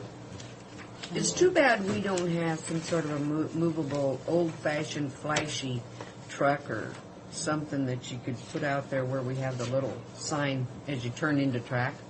Because you couldn't you get away with putting a pretty fancy sign out there? Because you move it around and say, well, it's not a Well, it's staple. not free. You don't get to see it unless you're on that freeway and you're commuting, for example. No, I mean the one if you come on 68, On 68. that one. That's hard to read. There's no time to read that darn thing. Even if, unless you just happen to stop right there because the traffic is stopped at the light. You know. It's not the ideal, that's for sure. Another thought, kind of along the line that we do with ICE, that we, open it up for long-term basis, certain month to certain month, and then after, say, mid-March, when we have all the bigger events, looking at utilizing the RV park more on weekends and open it up to them and have the long-term out for about a 4-month period. So where are we on this? Because it's 12 o'clock and I want to hear about the open house. And Zona's setting weekly rates, I gave a range of 145 to 185. Port Rapids is 175 to 227, and the monthly rates 345 to 395. I think if we're going to have rates, we should compare ourselves with down the road and forget the other one. And Jack hasn't given me what his weekly rate is down there. But Shall we reconsider, Jack? and on the monthly rate, Joyce, one of our folks that works for us part-time, her and her husband are down there at Sandy Heights, and they're at $375. Well, wouldn't you have to, wouldn't you want to go at least what they charge, if not a dollar Yeah, more? and then they couldn't accuse us of undermining them. I'd go a little bit more. And then weekly rates, I was looking at somewhere around 175 to 195.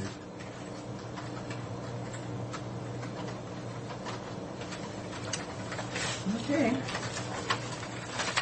Real quick, advertising, talking with the Herald.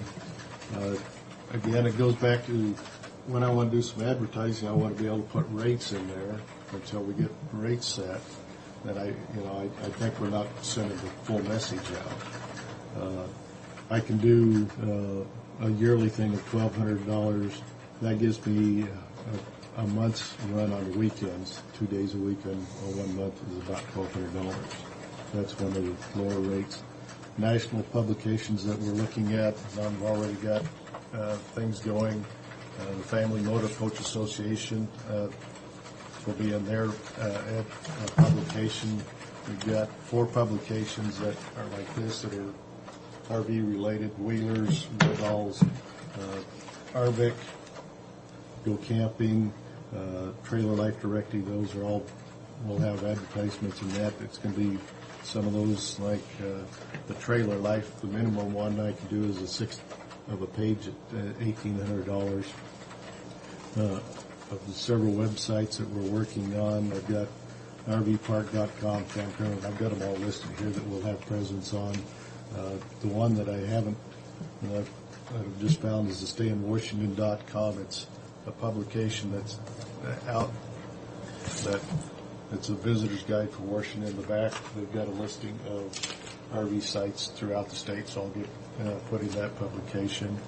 We do have a presence in the Visitors and Convention Bureau guide here on page 42, with, down there in the lower right-hand corner. Hey, that's nice. That's really nice. That's really nice. Pretty. So that's in the Visitors Bureau, and that was one I was able to get early on because of the publication date. Another thing, the question is an open house. Do you want to have an open house at some point? For the RV? For the RV park. An open house or grand opening? Or a grand opening, whatever. I like to have a grand opening for personally, so we get some publicity out there locally. And so what I was going to request is for you to take a look at your calendar, because for even the month of June to see when would work out best for the board to have an open house, grand opening. Well, when's your next event that you'll be? Might look at that next equestrian event. My next equestrian event will be July, the second weekend of July. I've got very minimal usage as far as equestrian events out at track. There'll be the Triple Play Horse Show. It's a very small show. If I get 10 people in RVs out of that, I'll be surprised. But we could have a grand opening on a Thursday or Friday Well, almost that's any what I- weekend. It's just going to last. The grand opening won't last long, and then people can tour it. We hopefully get the television camera there. Triple Play might be a few in there. I'm sure it's not going to be full, but it'll be something. But it would be nice to have it nicely mowed and everything all cleaned up. And No, you mean the horses? I don't know. No horses. They thought that was especially pretty. And then, so my thought was to take a look at your calendar, see what would work best. I don't have, as we talked about here, any big equestrian events until July that would show. Well, I think we should have it before then. Triple Play is one. That's the 19th weekend. What's Of going July on with you? or Of June. Mm-hmm. Yes, we're going to. No, we're just continuing right now. So you're gonna work through lunch? Well, not Did she through have lunch. to? Did she have to leave for lunch or She something? didn't say. I just told her I'd ask. Tell her we're just trying to get to her. Okay. But how long for her? 10 years? Yeah. Yeah, Well, when you said somebody said sooner than that, what's sooner than sooner than the Well, second weekend in June sometime. In June, 17, But now 18. the June we have a meeting. 21st, we're going to be in Tacoma. What That days would you have it? What weekdays Like is good Thursday or Wednesday afternoon. Wednesday or Thursday. in I June? don't care. Doesn't make a difference to me. You know, you'd have it in the Not a afternoon Friday or and Saturday or Saturday. and during Sunday. late in the morning is good because then if they're going to, the cameras, get the cameras. Say if you have it at Yeah. 10:30, 11 o'clock. Yeah. Yeah. Well, let's do Tell it Bill's then going on to be a. out there, and we'll figure out a That's way. right. to That'll You bring can a have it camera. on 16 and 17, couldn't you? Or something? With that, That'd be my preference, be before I'm planning on being out 18th to the 21st. we're running our vacations through there. My plan is to be gone in the 12 to 20. We'll probably I don't have to be there for that. we'll probably have to have a talk by the manager and the chairman of the board on the dedication. At least. Yeah.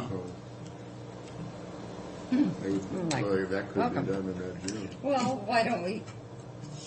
What have we got on the 10th of June? Is I'm that gonna too be gone. quick? Yeah, I'm going to be gone Where? to Washington, D.C. Again? What do you mean again? You're gone all the time. You stay home. I and can't. work. I can't. I'm going to be working. It's going to be a real fun trip. There one day, Well, stay one okay, day, go I home don't at night. care. Let's see what we got. We need to have somebody Well, in there. have it let's see whenever it We'll works. take a look on whether it's a Thursday or Friday to see who's got reservations in, or Wednesday. If they're already in on Wednesday, that would work. So we'll check and see what Okay. reservations look like. And then come up with dates so we can get Get it back next week. Yeah. But a grand opening, I think it'd be great to have out there to get some free Another publicity. question on that is that there's ribbon cuttings. I know the Pasco Chamber does ribbon cuttings. I also know Tri-City Area Chamber does ribbon cuttings. We'd want to Remember, Pasco. we could Be the Pasco one Chamber. stay with Pasco. You bet. Oh, it is a Pasco function, even though it's a Tri-City area. Yeah. it wouldn't look good for the Pasco Chamber president not being. Oh, it'd be involved. Yeah. I was saying, if there's a way to get both of them. Then, last item is the website. Finally got all the information here about 2 weeks ago from Dan as far as the RV park and the mapping. Got that done. Got the reservation system now. I'm just waiting for Richard to be able to come out and get it installed and we'll get it up. Our website for the RV park is FranklinCountyRVPark.com, and the website will carry the reservation system. And then the rates and we'll develop that. I a know, little further. maybe we could have a sponsor for our RV park and, like Safeco Field or Quest. Just call Bill Gates. Having a private and a name on a county facility. Oh, My you can't do recollection that? was Yeah, there was was on a the Tech name. Street ones.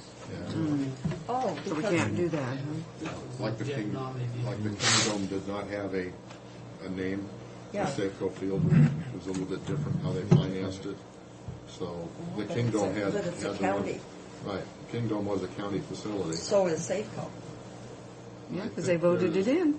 Well, I Alan think it came was a in there. little bit different. I think the financing was a little bit Oh. different Alan's than. with the Seahawks. No, the Mariner owned it. Anyway, I think. there's Is that something why we about couldn't sell things for our rodeo? No. Or dedicated That had to to- go out to bid. Oh, Those had to go out to bid, but Okay, to those- put your name on a building, yeah. a county building, is, I think, in violation of state. Of our, I think we talked about that once before Yeah. on the pavilion back there. We talked about Remember pavilion that. and Yeah. the arena, and it comes back to the same thing. You can have signage in there, but you've got to have a contract with somebody else, and they got to go out and sell it. Oh. The county can't, because we'd have to go out to bid on every single location. when I retire, I'll do that, and I'll charge you I'll big get on the bucks agenda to again keep for it. next week, and we'll finalize rates, Okay. open Well, I house. thought we open kind of did.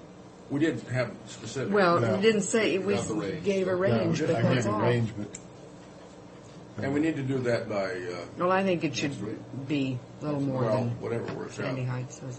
We have to do it by Brady Jack. resolution if we're going to finalize anything. yeah. I just want to get a feel from the board what the thoughts were. Which and you did. We're close. You got close. You Well, can come up with- $375 for monthly and $195 for weekly. Okay. That's what I'd go We'll do with. we'll do it with resolution next week. I don't have objections.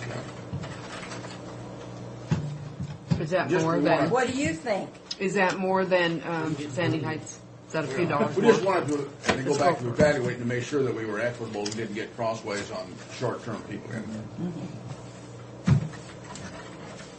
But I think we should start slow as far as how many spaces we're going to reserve. And see how we do this summer. And I wouldn't disagree, but I think we need to look at it, and I think raise a point that the winter is a different ballgame than the summer. But if you have Because a bunch of people coming in for the Lewis and Clark, they've had them for the last 2 years. This year it should be more. We Maybe talked about Sandy- having a sign up in Lewiston, Idaho, because you can do signs in Idaho where you can't in Washington. Oh. And they're coming in awful low fast, so we talked about find a sign company and Do that? in that, Oh. on that part to get them to Yeah. stop here. So we've had that discussion. Okay. Thank you. Thank you. Thank you. Thanks, everybody. A lot of stuff. Well, I'm game. You Trying mean not you're to going eat to anyway. You're not on the agenda, are you? Yes, he is. Where? At the 11:15 mark. You're a little Just late, an hour aren't you? late. Okay, Zona's next. Yeah. Yeah, and she's been called. She'll be down. Well, do you want to start? Because it'll take her a little while to get Yeah. down here.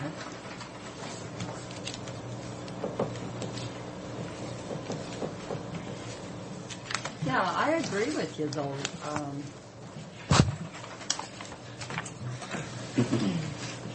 On the money, Yeah. On the what? The money. management fee, Oh. I don't think we should have to pay a full year. Well, let's do like I don't short care if he things was like out there. I don't think cell he was phone out there for bad. Just no time ago.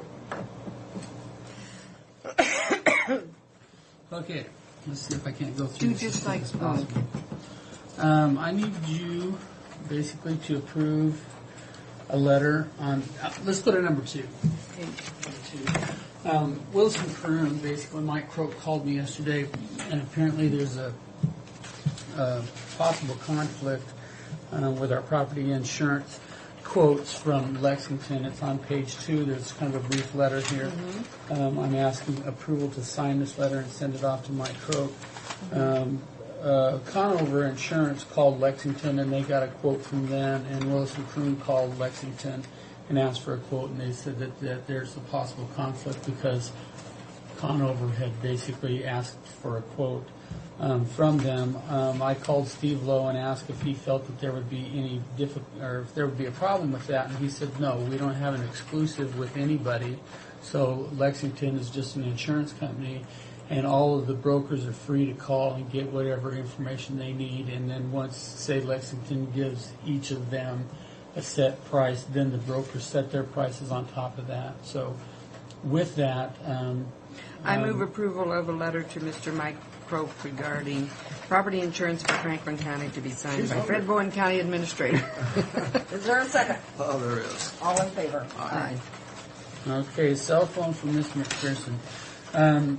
He's basically been paying for his own cell phone, 100% of it. Hey, that's good. He came That to is my, great. I appreciate that. He should be commended. Yeah. Well, anyway, I suggested that basically what he wanted to do is he wanted to turn his cell phone off and basically turn it over to the county to where it's only being used for just county. I suggest that he go with the same program that I'm on and the rest of it. 50-50. As a 50-50. 50-50 is a fair shake on that. And then if you go over, then it's your... Right. And Are you got a motion, Mr. Brock? Is it 275? Yeah, so moved. Second. All in favor? Aye. Aye. Okay, come on up, Zona. But what the other program you had, I like better. But Yeah. I don't play know how hardball. we got so behind, I think, because Mr. Brock Talk too much. wasted too much Yeah, time. he talked too much. I was wondering. I know there had to be one somewhere. Oh, can you switch? good morning, ladies. Good morning. Good afternoon. Good morning, Zona. We've been really busy because of licensing. We got one girl gone, and so I've been over there. And it's a boat license. Yeah. I got paid this morning. Nancy come by and Oh, paid did me. she? I had to buy Rob's boat license. Okay, I just didn't want to leave something right after anyway. Waited on a lady last Monday who was dying from brain cancer, and she was the neatest lady. And we got everything taken care of. Got our property transferred and all of that stuff. Okay. So, anyway. Okay. Now, Sue, what I did is we got those estimates in terms of the split. That's that. And that's that.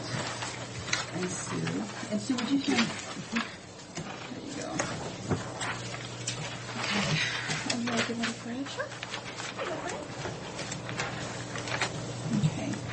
And what we did is we got the different options that were without the panels, and then option 3 was with rails instead of panels. Do you want to pass out the drawing? Because I did make copies of that one. I don't know if they really care about that. With rails, what does rails see? The racks Oh. hanging on the wall versus Oh. Yeah, The panels more than one. themselves. I thought I made what is the third one on there? That's okay, Diana. And there. This is an enclosed area then. Option 2 is. Huh? I got option 1 here. You have, okay, I have option. Okay, here. Doesn't say.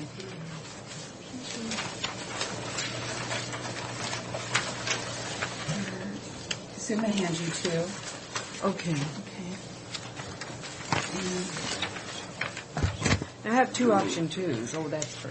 And then we have an option 3. But is this option 1, this one I have? Yes. Yeah, that's a 1. Then we don't have a 3 now.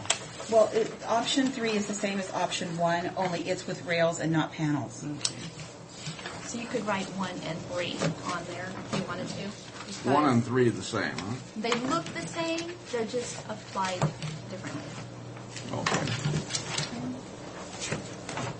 And the one, I think the reason there's the main difference with option 2 is that we actually asked them to give us a door that we could secure the ballots in, and that's what the difference is with option 2. That's why option 2 is different, is because before we didn't include a door to enclose it and secure it. So that's why option 2 is different now, and that's why you're having that, because it adds a door.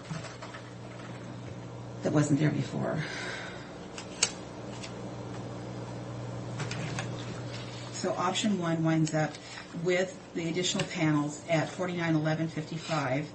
Option 3, which is what we did if we could attach them to the wall, and I talked to John, and he does feel like we can attach them to the wall.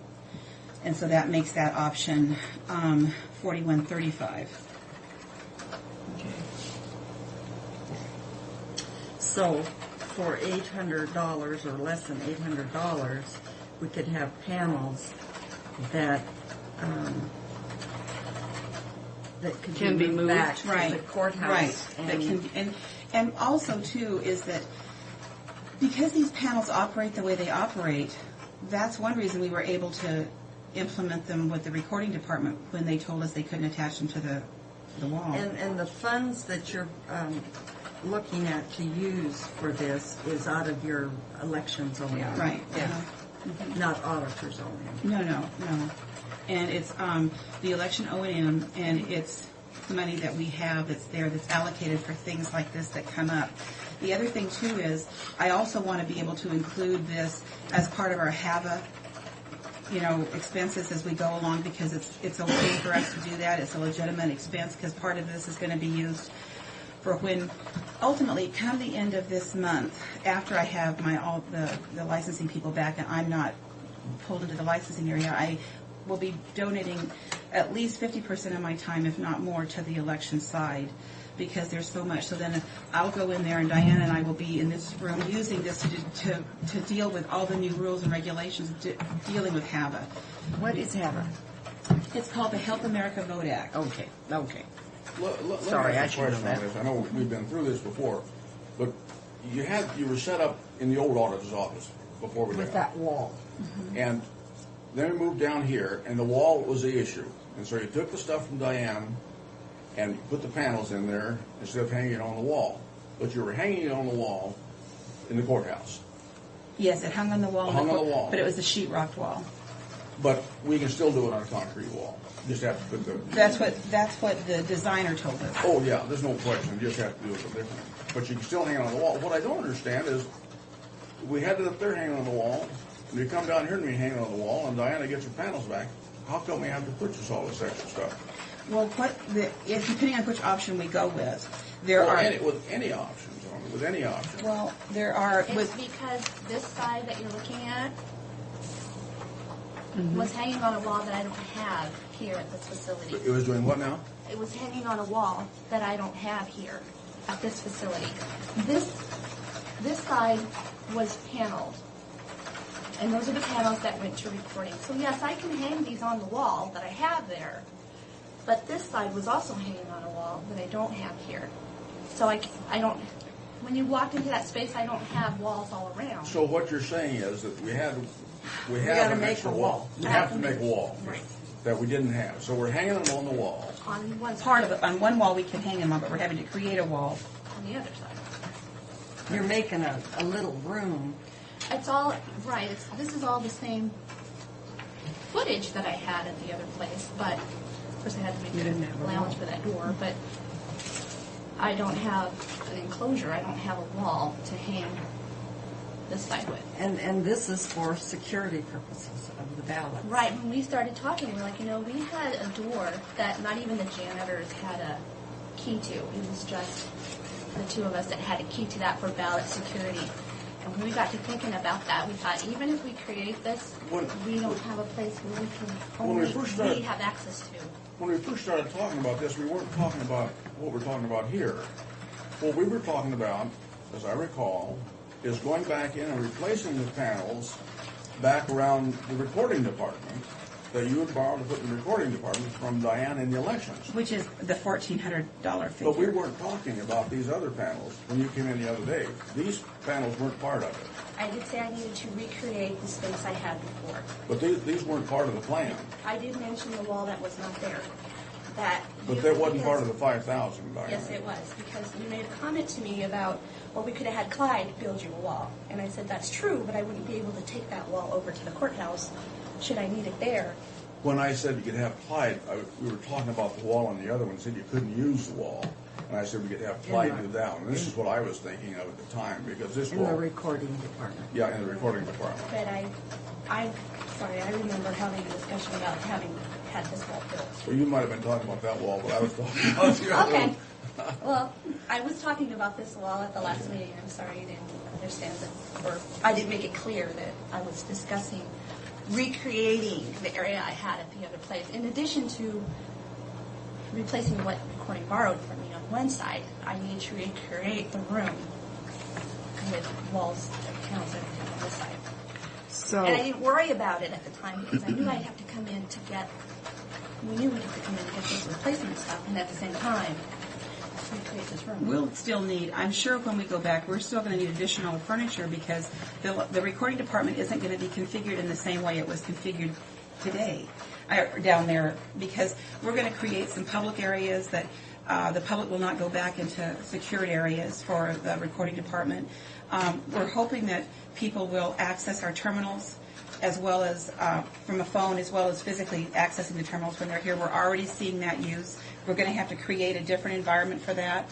I know that all of this, we'll use every bit of the panels we're ordering now. They're not going to be, right now, like you see in the room now, how all that equipment is sitting there, the panels will all be used. Okay, and that is another thing that I may have misunderstood then, because I thought that you were telling me we'll use some of these panels and then we'll have to buy some more stuff. Now, you're saying you'll use all these panels, and you probably have to buy some furniture at least, if not panels. Well, I didn't understand our conversation the other day the way it is today, really, on the wall or whatever. Because I thought we were still just talking about the one wall and recreating the wall that you're talking about. Maybe we're talking about two different walls. But when you're using the rails, you can't move. No. I mean, you won't be moving some things that you will be if you're using all panels. Right. The panels give us more flexibility. Well, I don't have a problem with all panels then, because if you're going to be able to move them and use them all, that's one thing. I just didn't want to I waste still for think a that year we'll be or using, so. I think we'll still be using, I want to make it clear that I do think we'll be purchasing additional furniture when we move back. And specifically, probably more panels if possible. Because we took that wall. Right. We're going to take that wall down. That's right. Because I already know that we're going to need more in recording. So I know we're going to use every bit of this, plus probably additional things. But when we go back, we're going to be minus that wall between the canvassing, where we always did canvassing and ballot security issues back there. But you're not That's gonna be replacing gone. it with a paneled wall, Not are right you? now. Not complete. We will when we move back. Well, why are we moving it then? Why are we taking it away if we're going to replace it with a panel? Because we're using all of our panels now, and that's why I think you'll need some additional panels when we go back. The historic, it ruined the historical. It wasn't there historically. Right. No. Okay. And it ruined that one. As window. well as I the wall understand. between the recording department and the accounting wasn't originally there either. No. That wall will be gone. Okay. And that gives us one wall that we stack all those work surfaces on, and all that. And on one side in the canvassing boardroom, it was ballot security and ballot supplies and different things, as well as work surfaces for when the canvassing boards came in. I don't know if you ever saw that room, but it was packed. I did. It was too little. It was too narrow. Too little. Just too small. So we're going to lose the accounting wall, which we would typically use to attach things to, like the recording wall had been. And by moving, what we're ultimately going to do is probably move. We'll have to work with our space planners on it when we move back. But I think what we're going to wind up with is the wall that is next to Fred's office. Is that wall? We'll put the public places at. So when the public comes in right to that door, they'll turn immediately and go to the public workstations right there. Which means I'm going to need more panels for the recording department because I'll be creating another wall to separate the public from the work area there. Fred's former. Well, I don't have, my concern was always that we buy something that we could only use here. If it's No, going to get we're moved gonna and be- used, and then you're going to need more, you can justify that at the time. And not only You know, that, so- but here again, this is going to be money, like right now, we're being pressed by the Secretary of State's office because they're wanting us to be able to confirm what we're going to do in terms of ballot card needs for the primary that we've never had before, as well as ADA requirements that we're going to need to make all the polling places handicapped accessible, as well as the HAVA stuff that we're having to meet. So all of that, we're going to be coming back to you. You're going to get sick of seeing us. And it all involves spending money. But it's money that's coming to us that we've never had before. And if we don't take advantage of, King could spend it all. Well, all I want is us to have a workable department there, and I don't care if King gets it all if we have what we need. Right. I mean, and me too, Sue. You know, but if I can get it and charge it back to the HAVA cost, I want to do that. And, you know, did you read that letter from Bill Vogler to the councils and the commissioners and the auditors, and then Sam Reed's letter? You know, that's that $6 million that for the primary. The governor allocated for auditors for the primary, but that you were really going to be scrutinized. Which is okay. And you see, a lot of county auditors took offense by that. I don't understand why, because we are very careful about our documentation anyway, so there's not a problem with that to me. But like I was telling Diana, I think it was yesterday, that I think the reason they're taking this posture is the 08 money. And counties like Benton County and Garfield County that used it on their jail and courthouse. And then got forgiven anyway. Money? Well, it's the sales tax that's the state's portion that they're giving back. And see, Distressed counties got it. Yes, Benton County got it because they were contiguous. Well, I know that we're going to be able to justify everything we can before we even put it on the HAVA expense list, because I don't want to have to pay it back. And the problem, too, is that, like, for instance, with the primary money, Diana and I are going to spend in the next couple of days because the state has told us they want our contract signed with them by the 10th, because this money is going to go away at the end of June. And like I said to Diana, the only way I know how to do that, since this is an election we've never done before, when you get your ballot this fall, in Franklin County, we're going to use separate ballots. That means you're going to get in the mail, when you receive your ballot, a Democratic ballot, a Republican ballot, an independent ballot if they have a convention and candidates file, as well as if the Libertarians participate, you'll get possibly four ballots. You can only return one. But, and remember, we have the issue of the bilingual thing where these ballots have to be bilingual, plus the instruction for the ballots. The Secretary of State is urging us to do that on a separate card. So that your first card you get, your A card, you're going to have a total instruction on one side, and hopefully we're hoping that the bilingual part will go on the back side, and it'll go that way. Conservatively, I can say that we're going to use 4 cards. Well, here again, it's an estimate. We don't know what we're ultimately going to wind up with, so we're actually going to lay out our ballots with all the races that we think are going to be on it, with the bilingual issue on it.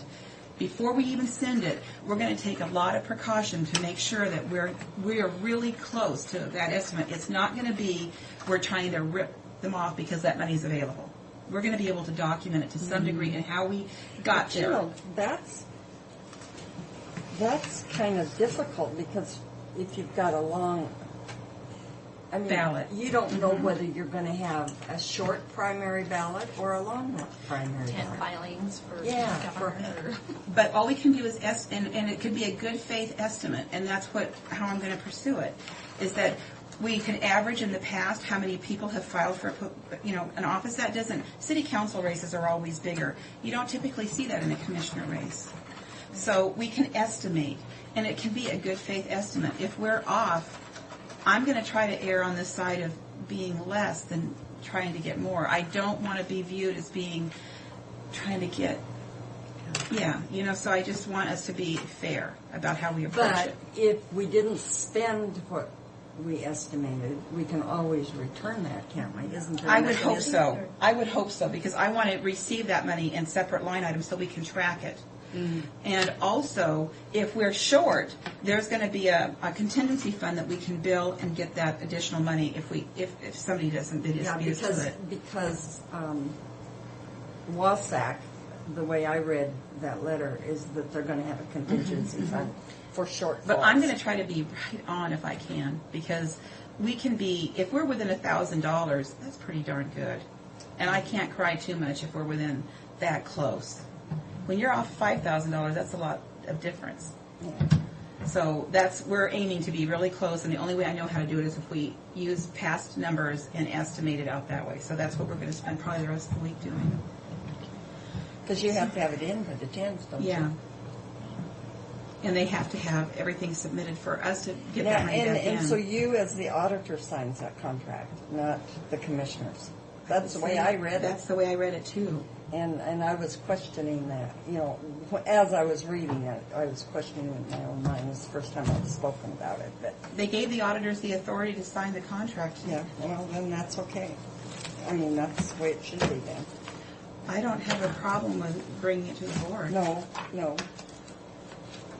Because it isn't our estimate, but it usually, any contracts, the board is the one that signs. But that's the way I read it, is solely with the auditors. I'll be close. I'll try to be close. So what is our issue then? We need to approve, disapprove? I think that one of the things is that one option is that I would like to recommend that we approve option 2 because that gives us the security that we need. It doesn't give us the panels we need to, but it gives us the rails. And then when we go back, we'll be more specific about our needs when we go back, and so we'll be able to buy the additional panels at that time. So you're going to do rails on the wall and panels? There'll be, yes. I'm sure that there's still some additional panels in this piece right here that you're looking at on option 2, the 2,500. But for the most part, we're going to try to save the money because of the wall. We do have the advantage of the wall. And when we move down back, we'll be more specific about our needs with the space planners at that point. What's the difference? Run this by me again. What's the difference between option 2 and option 3? They're both rails versus panels. So option 1 has the panels included. Option 2 has the rails on the wall and the door. The door is the difference between option 2 and option 3. That's the only difference. Yeah.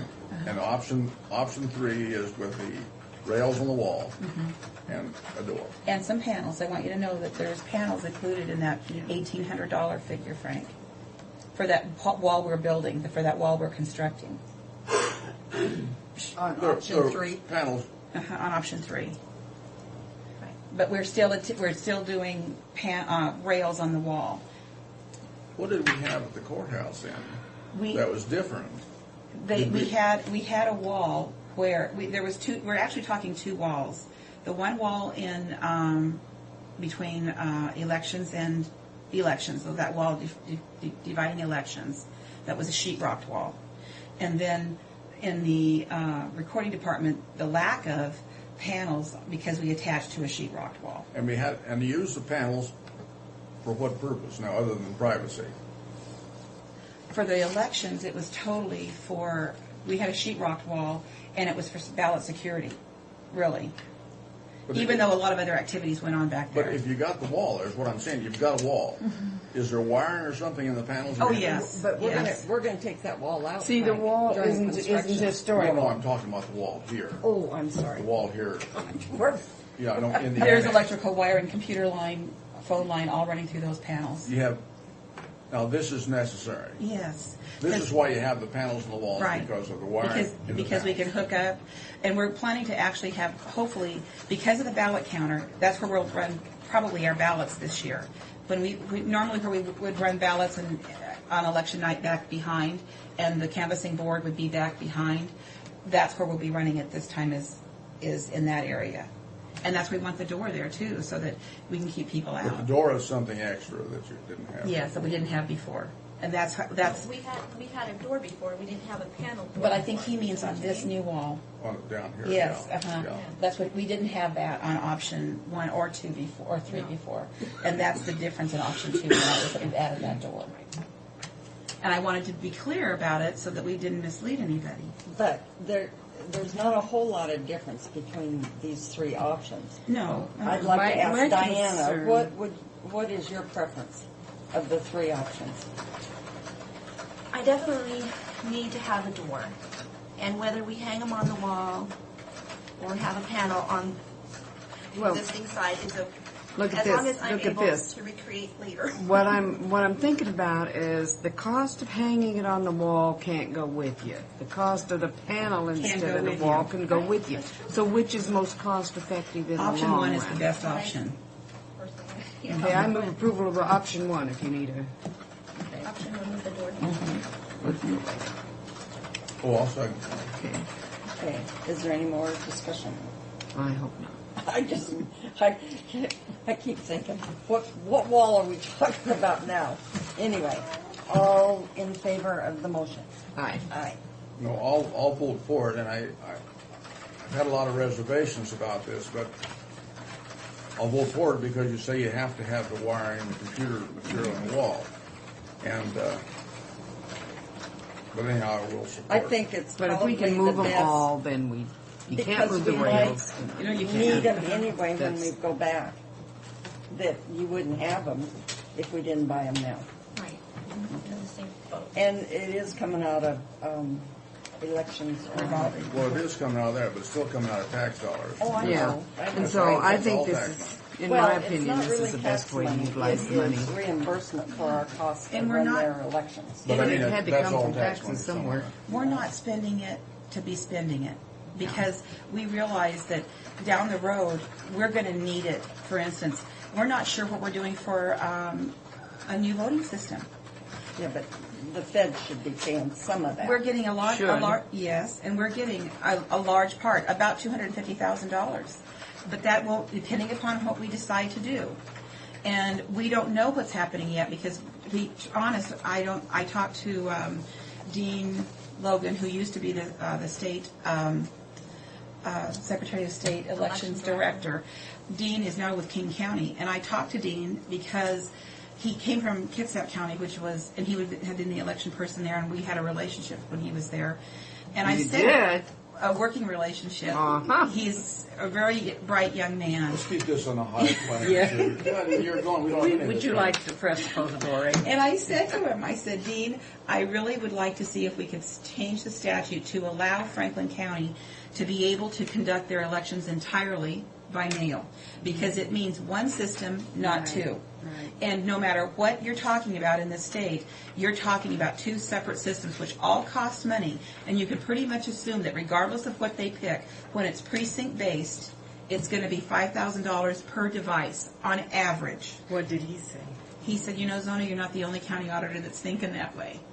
And I said, I'm really glad to hear that, Dean. He said, yes, I've talked to about 3 others who are interested in the same thing that you're talking about. I haven't talked to those county auditors. I'm going to find out who they are, because we need to really be serious about that approach. Mm-hmm. That's really sad because it's really nice to go there and it's just one more thing that worked in the old days. Right. It's not working in That's the new right. days, Mm-hmm. and so They you've got to need do it for. always address the election statutes and make them Well, number one, we can't forget that, workable for now. Yeah. well, it's like I talked to the Department of Licensing about some requirements that they were doing, and I said, we can never forget that the purpose of government is to meet the needs of the public. Mm-hmm. It isn't because I'm a county auditor and you're a county commissioner. We represent we're just 50,000 public people servants. who can't all fit into this room, Right. and we need to think the way we think they would want us to do.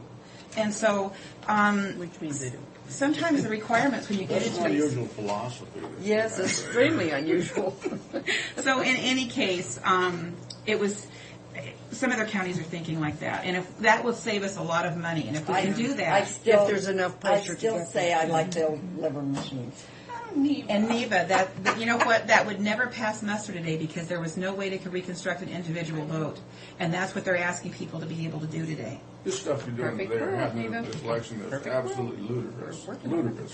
Frank, you don't even have a clue. Let me give you an example. For instance, let's just take registering to vote now. And I want you, it's really important that you know this. When you register to vote today, if your son or daughter moved into this county, they would have to give us a driver's license number. Now, we're not even, the state system that the federal law requires them to maintain now is the real system, not the local elections registration system that we It's have. not created yet, so we're They don't even have it. So now we're registering people that they don't even have over there yet. Not only that, but then the second part of that law is if they don't have a driver's license number, then the individual is supposed to supply the last 4 digits of their Social Security number. There's just one problem with that. The Social Security Administration cannot give the state the last 4 digits. They have So to they give, can't check it with They anything. can't even verify it. What So if in you- other words, it's only the driver's license number or the ID, Washington ID. If they can't confirm it, they can't register you, Frank. Then they send it to us, and then we have to contact the individual voters and say, you'll need to come in with a bill that shows your address, your PUD address, your garbage address, something that shows where But you can't ask them for that in the first place. No. And not only that, Sue, remember, they're registering by mail in many places. Then when they do get that to us, and we can at least confirm it based upon their address on their I garbage. have yet to have someone respond. So all I these think they people- should say the heck with it. Since 2003, people have been registering to vote that are not eligible to vote this fall, and they think they are. Oh, my word. And you just heard Diana say, not anybody has responded yet. But I'll guess when Run the that by me again about the people that voted people that registered in 2003. and forward. Because the rules have changed. Because the rules have changed. They told us, the Secretary of State told us, to continue registering even though the federal law required proof. And they're not eligible, so the votes that they cast will Well, be they're not, cast. right, they're not eligible for the federal election, for the presidential. So They can in vote the in county the and state they They can? can vote in the county election. But you see, that alters all of our canvassing board rules. Yeah, I know. So it's just a nightmare. It is really, no one has any clue of what a mess this is going to be this year. I'm glad I'm not on it. Well, they're going to make it all perfect, aren't they? Except it won't work. And you see, the sad thing is, they're trying to fix what went wrong 4 years ago. And unfortunately, they should have looked at it as an isolated incident in terms of, there are states that operate the same way Florida did. But what they did is they made it hard on everybody. Well, if you're Al Gore, it didn't look like an isolated incident because look what it impacted him. Yeah, but you know what? Here again, they should have been paying attention to election laws and operations for Yeah. years instead of ignoring them. And Florida, the problem with Florida was that they had bad election laws. And they didn't ever change the way they'd always operated. And then it all hit the fan when you had a close election. No one ever heard of Chad's until No. that election. And the bad thing about that is in Franklin County and in California, they did not do away with, ultimately Sam Reed did, but he asked the auditors about it first. He was, he got input. He did not make a decision like that. But he, in California, they okayed the system we had. They did not say to people in Florida or into California, you had to get rid of the data vote system. It was all the other, it was the one like Benton County had. They had to get rid of all those because that's a CHAD system, but ours was a punch system. The qualification on that is when you have 50% of your registered voters voting by mail, that goes back to a CHAD system. But then the part that clarified that and corrected that on election time was when the election boards that open those envelopes, they're taught how to recognize those. So when they open them, they run their finger down the ballot to see if there's any hanging chads. And remember, you've got a Democrat and a Republican working, and then they look together to say, is that a hanging chad or is it not? And there are certain things you look for in terms of, as everyone got educated, the 4 dots that connect the chads.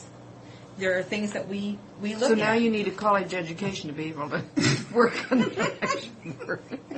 But it's really made it a nightmare for us this year. And I've never, ever seen such a big mess in my whole life. Well, I don't understand how Benton County is different from ours, how their system Because their system, like for instance, all over the state right now, what's happening is all the county auditors, we heard it at our conference, multiple cards. We can't have multiple cards. That's just ridiculous. We just have one card.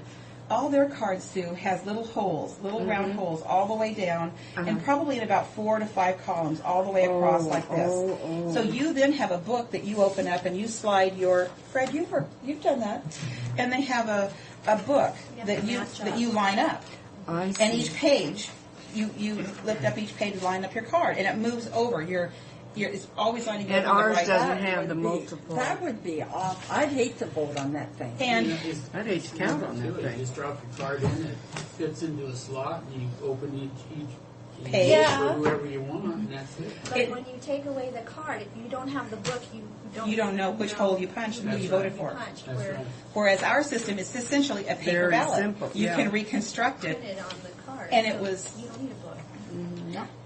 I think we paid, initially, we paid about $55,000, I think, for our initial election system when we went off the lever machines. Again, we excel over Benton Now, I County. What think can you're I right, say? because everybody, it's got to be wrong, because everybody I vote for, they don't get it. It doesn't work.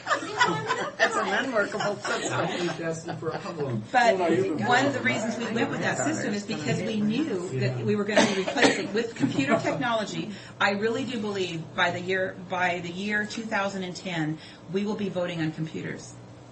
I totally believe that we will not. That's why I'm hesitant, even to spend $250,000, because I think that the public is demanding it. The only issue, and this is a big one, is ballot security. My technique on a computer is dubious. I think that for the next 20 to 30 years, we're still going to have something for people like you and I that aren't computer literate. But we're getting to a younger generation who are totally going to be computer yeah. literate. And for us, we'll always have to have that. We're going to have to prepare for us. Vote. You know, because it is. If you're not computer literate, it can be very. But I do think we'll get there. So, but it's a mess. And we're also working, for you to know, we're also working on the commissioner district, getting those things straightened out. Because now what we're in a position to do is actually really know what we're doing in terms of what's what. And so The decision, according to everything we hear, is set.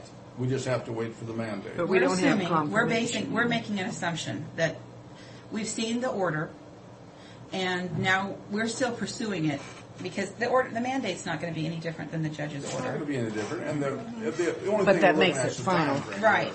No, that's true, Sue. But right now what we're doing is we're also, for you guys to know, we're trying to eliminate polling places. So we're going to wind up, I think, with no more than 4 polling places for Riverview and the city of Pasco. So that there will be a polling place at the courthouse, at the annex here sometime. Hope we're going to figure that out. Sue, I think we have some more of these back here. Dan, I I just want to look at it. got that one hanging in my office that we got Yeah, over. I think I might have one. And so, and what we're trying to do too is now what we haven't done, and I will get to that before too much longer, is we're listing these are the precincts that are in your districts. And then what I want to do is put I'm going to use registered voter numbers, and the census uses population numbers, but for us, for this exercise, I'm going to use registered voter numbers. And you can see these precincts are city precincts, as well as, I'm not sure if you guys have heard, but the city of Pasco currently is working on at least 2 plats right now that have approximately 800 lots per plat, which are all coming into the Riverview area. And we're looking at it from the standpoint of placing voters, and dealing with those numbers. That's great for them to do that. How are those people going to make a living here? Well, and it impacts everything. It impacts schools. It impacts law enforcement. Oh yeah, it's a tremendous number of people. So, and I think the city is also looking at an annexation again. Of course. For where those apartments are going on Road 68, those huge apartment, that huge apartment They've complex. already got that. I think it's that area north up to Dent Road, but I don't know how far over. I don't think they can because that isn't in our. They just urban growth boundary is all I can go to. Well, I know that They have there's to look some. and see where they are. I know that they're looking at it. I don't know how they get You're around it. you're looking at the ones that are already built, or the ones that are at in construction, under construction right with now. the Pretty much wall. done. They're right on the county line almost, Sue. Those big apartments on the west side. They're north of 60. Sandifer, isn't that Sandifer? Yes, They're north of Sandifer, And west south, of You're looking south at of Dent. 100. Yes. Yeah, I'm thinking of 100. Okay. They're located almost halfway, I think. I think Almost they're right in the to city limits because Schutz's they got place. sewer They're and right, garbage. they're right on the city limits. Kitty yeah. corner from But Schutz's. that pole out there before you get to Chutes, Mhm. that right there's the line. So they're just right inside the line. Well, I know that I've been talked to about some of the planners for the city have told me that they're looking at annexing from that area, Frank, up to Dent. If it's in the urban growth boundaries, they can. They won't do it on the. They'd have to do it on the west side. They can't do it on the east side. They didn't take that over there. I don't. Oh, believe. okay, all right. So Yeah. then they probably, and I don't know what the They didn't urban want growth boundary Clark, is. you know. I mean, I don't know They where didn't that's want Clark at. Edition. Oh, they didn't want Clark. I guess they wouldn't want to provide sewer and water over there, would they? No, but they wanted that It's other not area. really a fair world. But we're working on that too, and we're proceeding as if we have the mandate. And we're also, like I said, we're moving voters to let them know. You can't do it all at the last minute. Well, we need to deal with numbers. Even if they appeal on this thing, it's not going to happen. We're going to. Oh no, I don't think so either, Frank. But if they appeal, does that throw it into we don't know again? No. If the It would appeals, be okay with the state if they want to appeal it I don't- federally. Then they have to come up with new evidence, Sue. There's no new evidence. yeah, but I mean, if they file an appeal, Well, I think they call it reconsideration. I don't think it's a different terminology. I believe. I haven't read it completely, but based upon what I did read, it looks to me like the challenging side, the Democrats, didn't prepare well enough. Did not prepare their case. I mean, well, they didn't have a case, is what I read. Either one. Yeah. Either one. When they come around. So in any case, when they keep referring to the wrong statute, that's pretty bad. That's not good, And so in any case, I think it has to be some administrative rule that was done procedurally incorrectly, and I don't know what that would be. See, that kicks out the word compact. The Supreme Court did not agree with the definition of compact. But basically what they said, as I read it, that Sperline didn't really have the authority to rule on compactness, really. He ruled on compactness. That was his issue. And they're saying in the state that the state Supreme Court Well, didn't it's, have that. that's just the way it is. You have a judge, and if he believes he knows what he's doing, and They didn't criticize him, however. They're very careful not No. to criticize anybody. Anyway, that's part of what we're doing, and that's just one part of what it is, because we've got a whole lot to do before we get to November. So September. Yeah, I mean, but you see, people don't pay attention to the primaries, and I don't know that we'll have that many. We'll have to prepare as if everyone's coming to the party, but the reality is a lot of people aren't going to want to declare it that they're a D or an R. The bad thing is we have a county commissioner race that's going to be on the ballot, and you're going to have to make a decision at that. The voter is going to have to make a decision. They're only going to be able to vote on one ballot. See, the consolidated ballot, if everything ran on what they call a consolidated ballot, there's a question on the consolidated ballot that says, are you a Democrat, are you a Republican, are you Libertarian? Let's say the Libertarians are participating.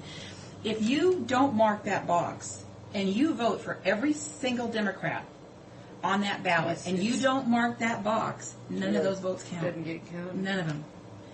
And there'll be those that do. now, can you imagine people like the Grange who don't want to declare going through and So they're marking? not going to do it. So they're just do it themselves. Who knows what they probably do crossover, but they're not going to indicate that they're. It could be a protest type of thing, but so I don't like the consolidated idea at all. I like the person being able to make a decision, and then what's going to happen is, as a canvassing board, we're going to have to decide when we get back a ballot when they should only return one. And they returned two, and they voted for both. To me, as a canvassing board, we're going to have to make a decision. We're not going to be able to count it. Can you do? Oh, you can't count it. You can't make a decision. Well, they're I more won't make that Republican, decision. Democrat. We'll or make more that board. Democrat. We'll have a rule. We'll establish a rule in advance of it occurring, because that would just be. and we'll involve you guys and ask what your sense is, and we'll hopefully have some wax from the Secretary of State. They change daily. My theory on this whole thing is somehow somebody from above should appoint a king and get rid of this stuff. It's so I'm with screwed you, up. Sue. I wish that would happen Okay, too. we need to get going. Okay. All right. Fred, hurry. I couldn't find my glasses when I was coming down here. Thank you very much. Thanks. Yeah. You might as well go Nice slow, and Fred. slow. I'm going to go out to that press conference, whatever that is. What is- Or- Really? Yeah. Huh. Press conference for what? What's I it don't about? know. Pat just said Heather called, and whoever Heather is, I don't know. I might be going out to pig in a poke. Well, she just wants you to go. I don't know if you guys were supposed to go too. I mean, I was in yesterday, and so she said that the invitation was supposed to be said July, and it was a misquote. It's June 2nd instead of July 2nd. Find out what that's. I'm going to have you make this motion now. I move the approval It's of payroll. payroll for County Road and motor vehicle. Is there a second? Second. All in favor? Aye. Okay. Would you ask what the press conference is about? Yeah. We did the Willis and Caron, the cell phone. Now what are we doing? Let's go back up to number one, distress county funds, .08. I have been discussing the basically unencumbered dollars that are in the distress fund. It's approximately $200,000. I verified that with both the treasurer and the auditor's office, that we can basically use to reimburse back our courthouse restoration fund in regards to the corrections work release center. We've utilized funds out of our courthouse budget to do the work release center because we're housing administrative staff and judges, and so that justified us using those types of funds for that. And we can also use the remainder of it to complete that project. So really, there's $200,000 in there. I called the Economic Development Committee, which is Gary Crutchfield, Jim Toomey, Art Tackett, and explained to him the situation that we had with our courthouse and the bids, and they felt that that money would be best utilized to basically help the county to create or to complete the courthouse restoration. Hopefully that came out clear and you understood what I was saying. Mm-hmm. So with that, I would like to ask the board to approve me to have Jeff Nave draft a resolution. So moved. Second. All in favor? Aye. Okay. What do we have to? It gives us some latitude with the money is basically what it's doing. Okay, you guys are really... Number 4. Should I tease you a little bit? No. Four computers for the growth management. Actually, Mr. McPherson came in and requested that he be able to transfer $8,000 out of his... it's an inter-budget transfer of $8,000 out of his growth management into, I'm assuming, still inside the growth management line for machinery and equipment. And what this is laptops for the 3 building inspectors and 1 for the code enforcement. Are we going to get crossways with somebody by doing this and we have to make it up later? I assume Mr. McPherson knows the capabilities of those funds, or the utilization of those funds. I would support it if we can do that. Yeah. He agrees to let us have his hide if he gets us in trouble. Is it 276, Mary? Yes. I move the approval. Second. All in favor? Aye. I'm going to have to remember to keep you guys in here. I mean, you guys are proving stuff before I have a chance to even finish my explanation. You want to tell us more, and we don't want to Yeah, listen. you stop us if we're doing something we shouldn't. All right, this next one, civil service program for the sheriff's office. Back in... I move for approval. It was March 15th, you approved $9,000 for civil service software. I just received an email from Ronell, miscellaneous page 5 here, saying that $9,000 is for that, but also she had requested an additional $1,320 for training and travel. So I'm coming back basically to complete getting signatures on this resolution because Neva signed it only. And Who trains? I mean, who travels and trains? Is that her? So that means Neva's responsible if we don't go for it, Fred? Is that what you're saying?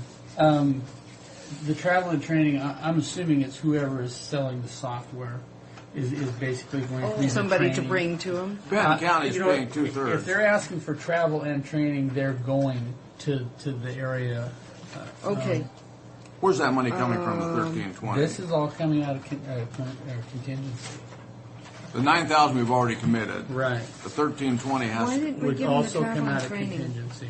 You didn't ask for it, probably, at the first proposal. Did somebody say, did you say Benton County's paying for part of this? Not part of the 13. Basically, Okay. They pay 2/3, but our third is 1320. I move the approval. Let me give you these here. This is where our current expense is right now. So, And then here's the resolution here that needs to have the signatures completed on. And it's already has a number, it just needs to have signatures on it. Expenditure, salaries, and loan. Oh, we paid that loan back, I thought, Fred. What loan? It's You've got- on here. That's 608,000. I know, we Yeah. paid it back. That's what it's saying. It's under the expenditures and subtracted from the receipt or the revenue. Tax, Leaves oh, I us- see, okay. You I see were talking totally. about two different things. I was Yeah. still on this Hey. resolution here. I wasn't supposed to sign this. Yeah. Why you is he are- absent? Well, Frank was. Oh, absent. that. Okay. Just you and I approved that On- months ago.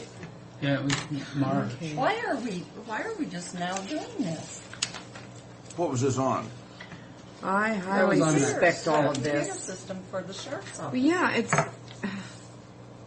Was I not here? No, you weren't here. You were gone. We didn't.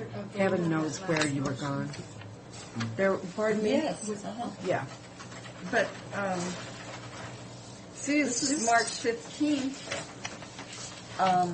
We approved it, Yeah. and I'd signed it, and Sue evidently No, I was. left. Yeah, and I you was were- gone on vacation. Yeah, I was now. mad and I left. Fred, was there a resolution for that 1,320? I don't, I thought, no, it's not in here. If it was approved, I will get one. The 1320, though, we have to, I'll get a resolution for Do you that. want me Okay. to sign a number? Yes. Yeah, if you would, and then we'll- 77. Oh, this has never been signed. This did is you the move for laptop approval of the computer. 1320? I so moved. I seconded. I thought I did already. You did. Okay. All Aye. in favor?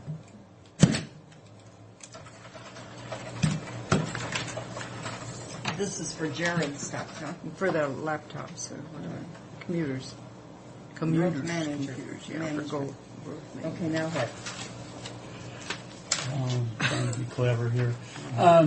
This next one is, the city of Pasco is basically abandoning water and sewer lines off of A Street between, well, it's along A Street. And what's happened in the county is basically obtained a piece of property through tax foreclosure. We're at A Street City. This is a map of the property here, and the city came and asked if the county commissioners would sign allowing them to access the property to basically tie the new water and sewer to that property at no expense to the property owner, and that they would return the property back to as is or better condition than it is now. So really, it's probably a good thing. Is there a downside to it? No. I think by not allowing this to happen, when whoever it is that wants to purchase the property, if it ever goes up for sale, well, it's going to have to pay for that expense. But right now, the city's going to incur all this. I move for approval. Second. All in favor? Aye. And so this is the authorization. Here's the resolution on it. And Neva signs the authorization, and then on the resolutions are signed by all three. I bet you never had business conducted so far. I haven't, as a matter of Kinda fact. makes you nervous, I'm doesn't sitting here thinking, what is it that I can ask for? Don't. And the name Rocky with bucking. I'm just really thinking, what is it that I need? And it was. But, I He was can't come up with interviewed, and anything. he told them all about it. Okay. Oh, that, I don't sign that. That's it. This has got to That's be it? notarized. What You wanna about take it fair? down to Rebecca? We already discussed fair? Yeah, we already Discussed the fair. That's it? Yeah. Oh, no. Well, it would have taken longer if you'd let me finish. He would say, "This is the." Did He we gave find- us the number, and we went with Did we that. find out about that press release?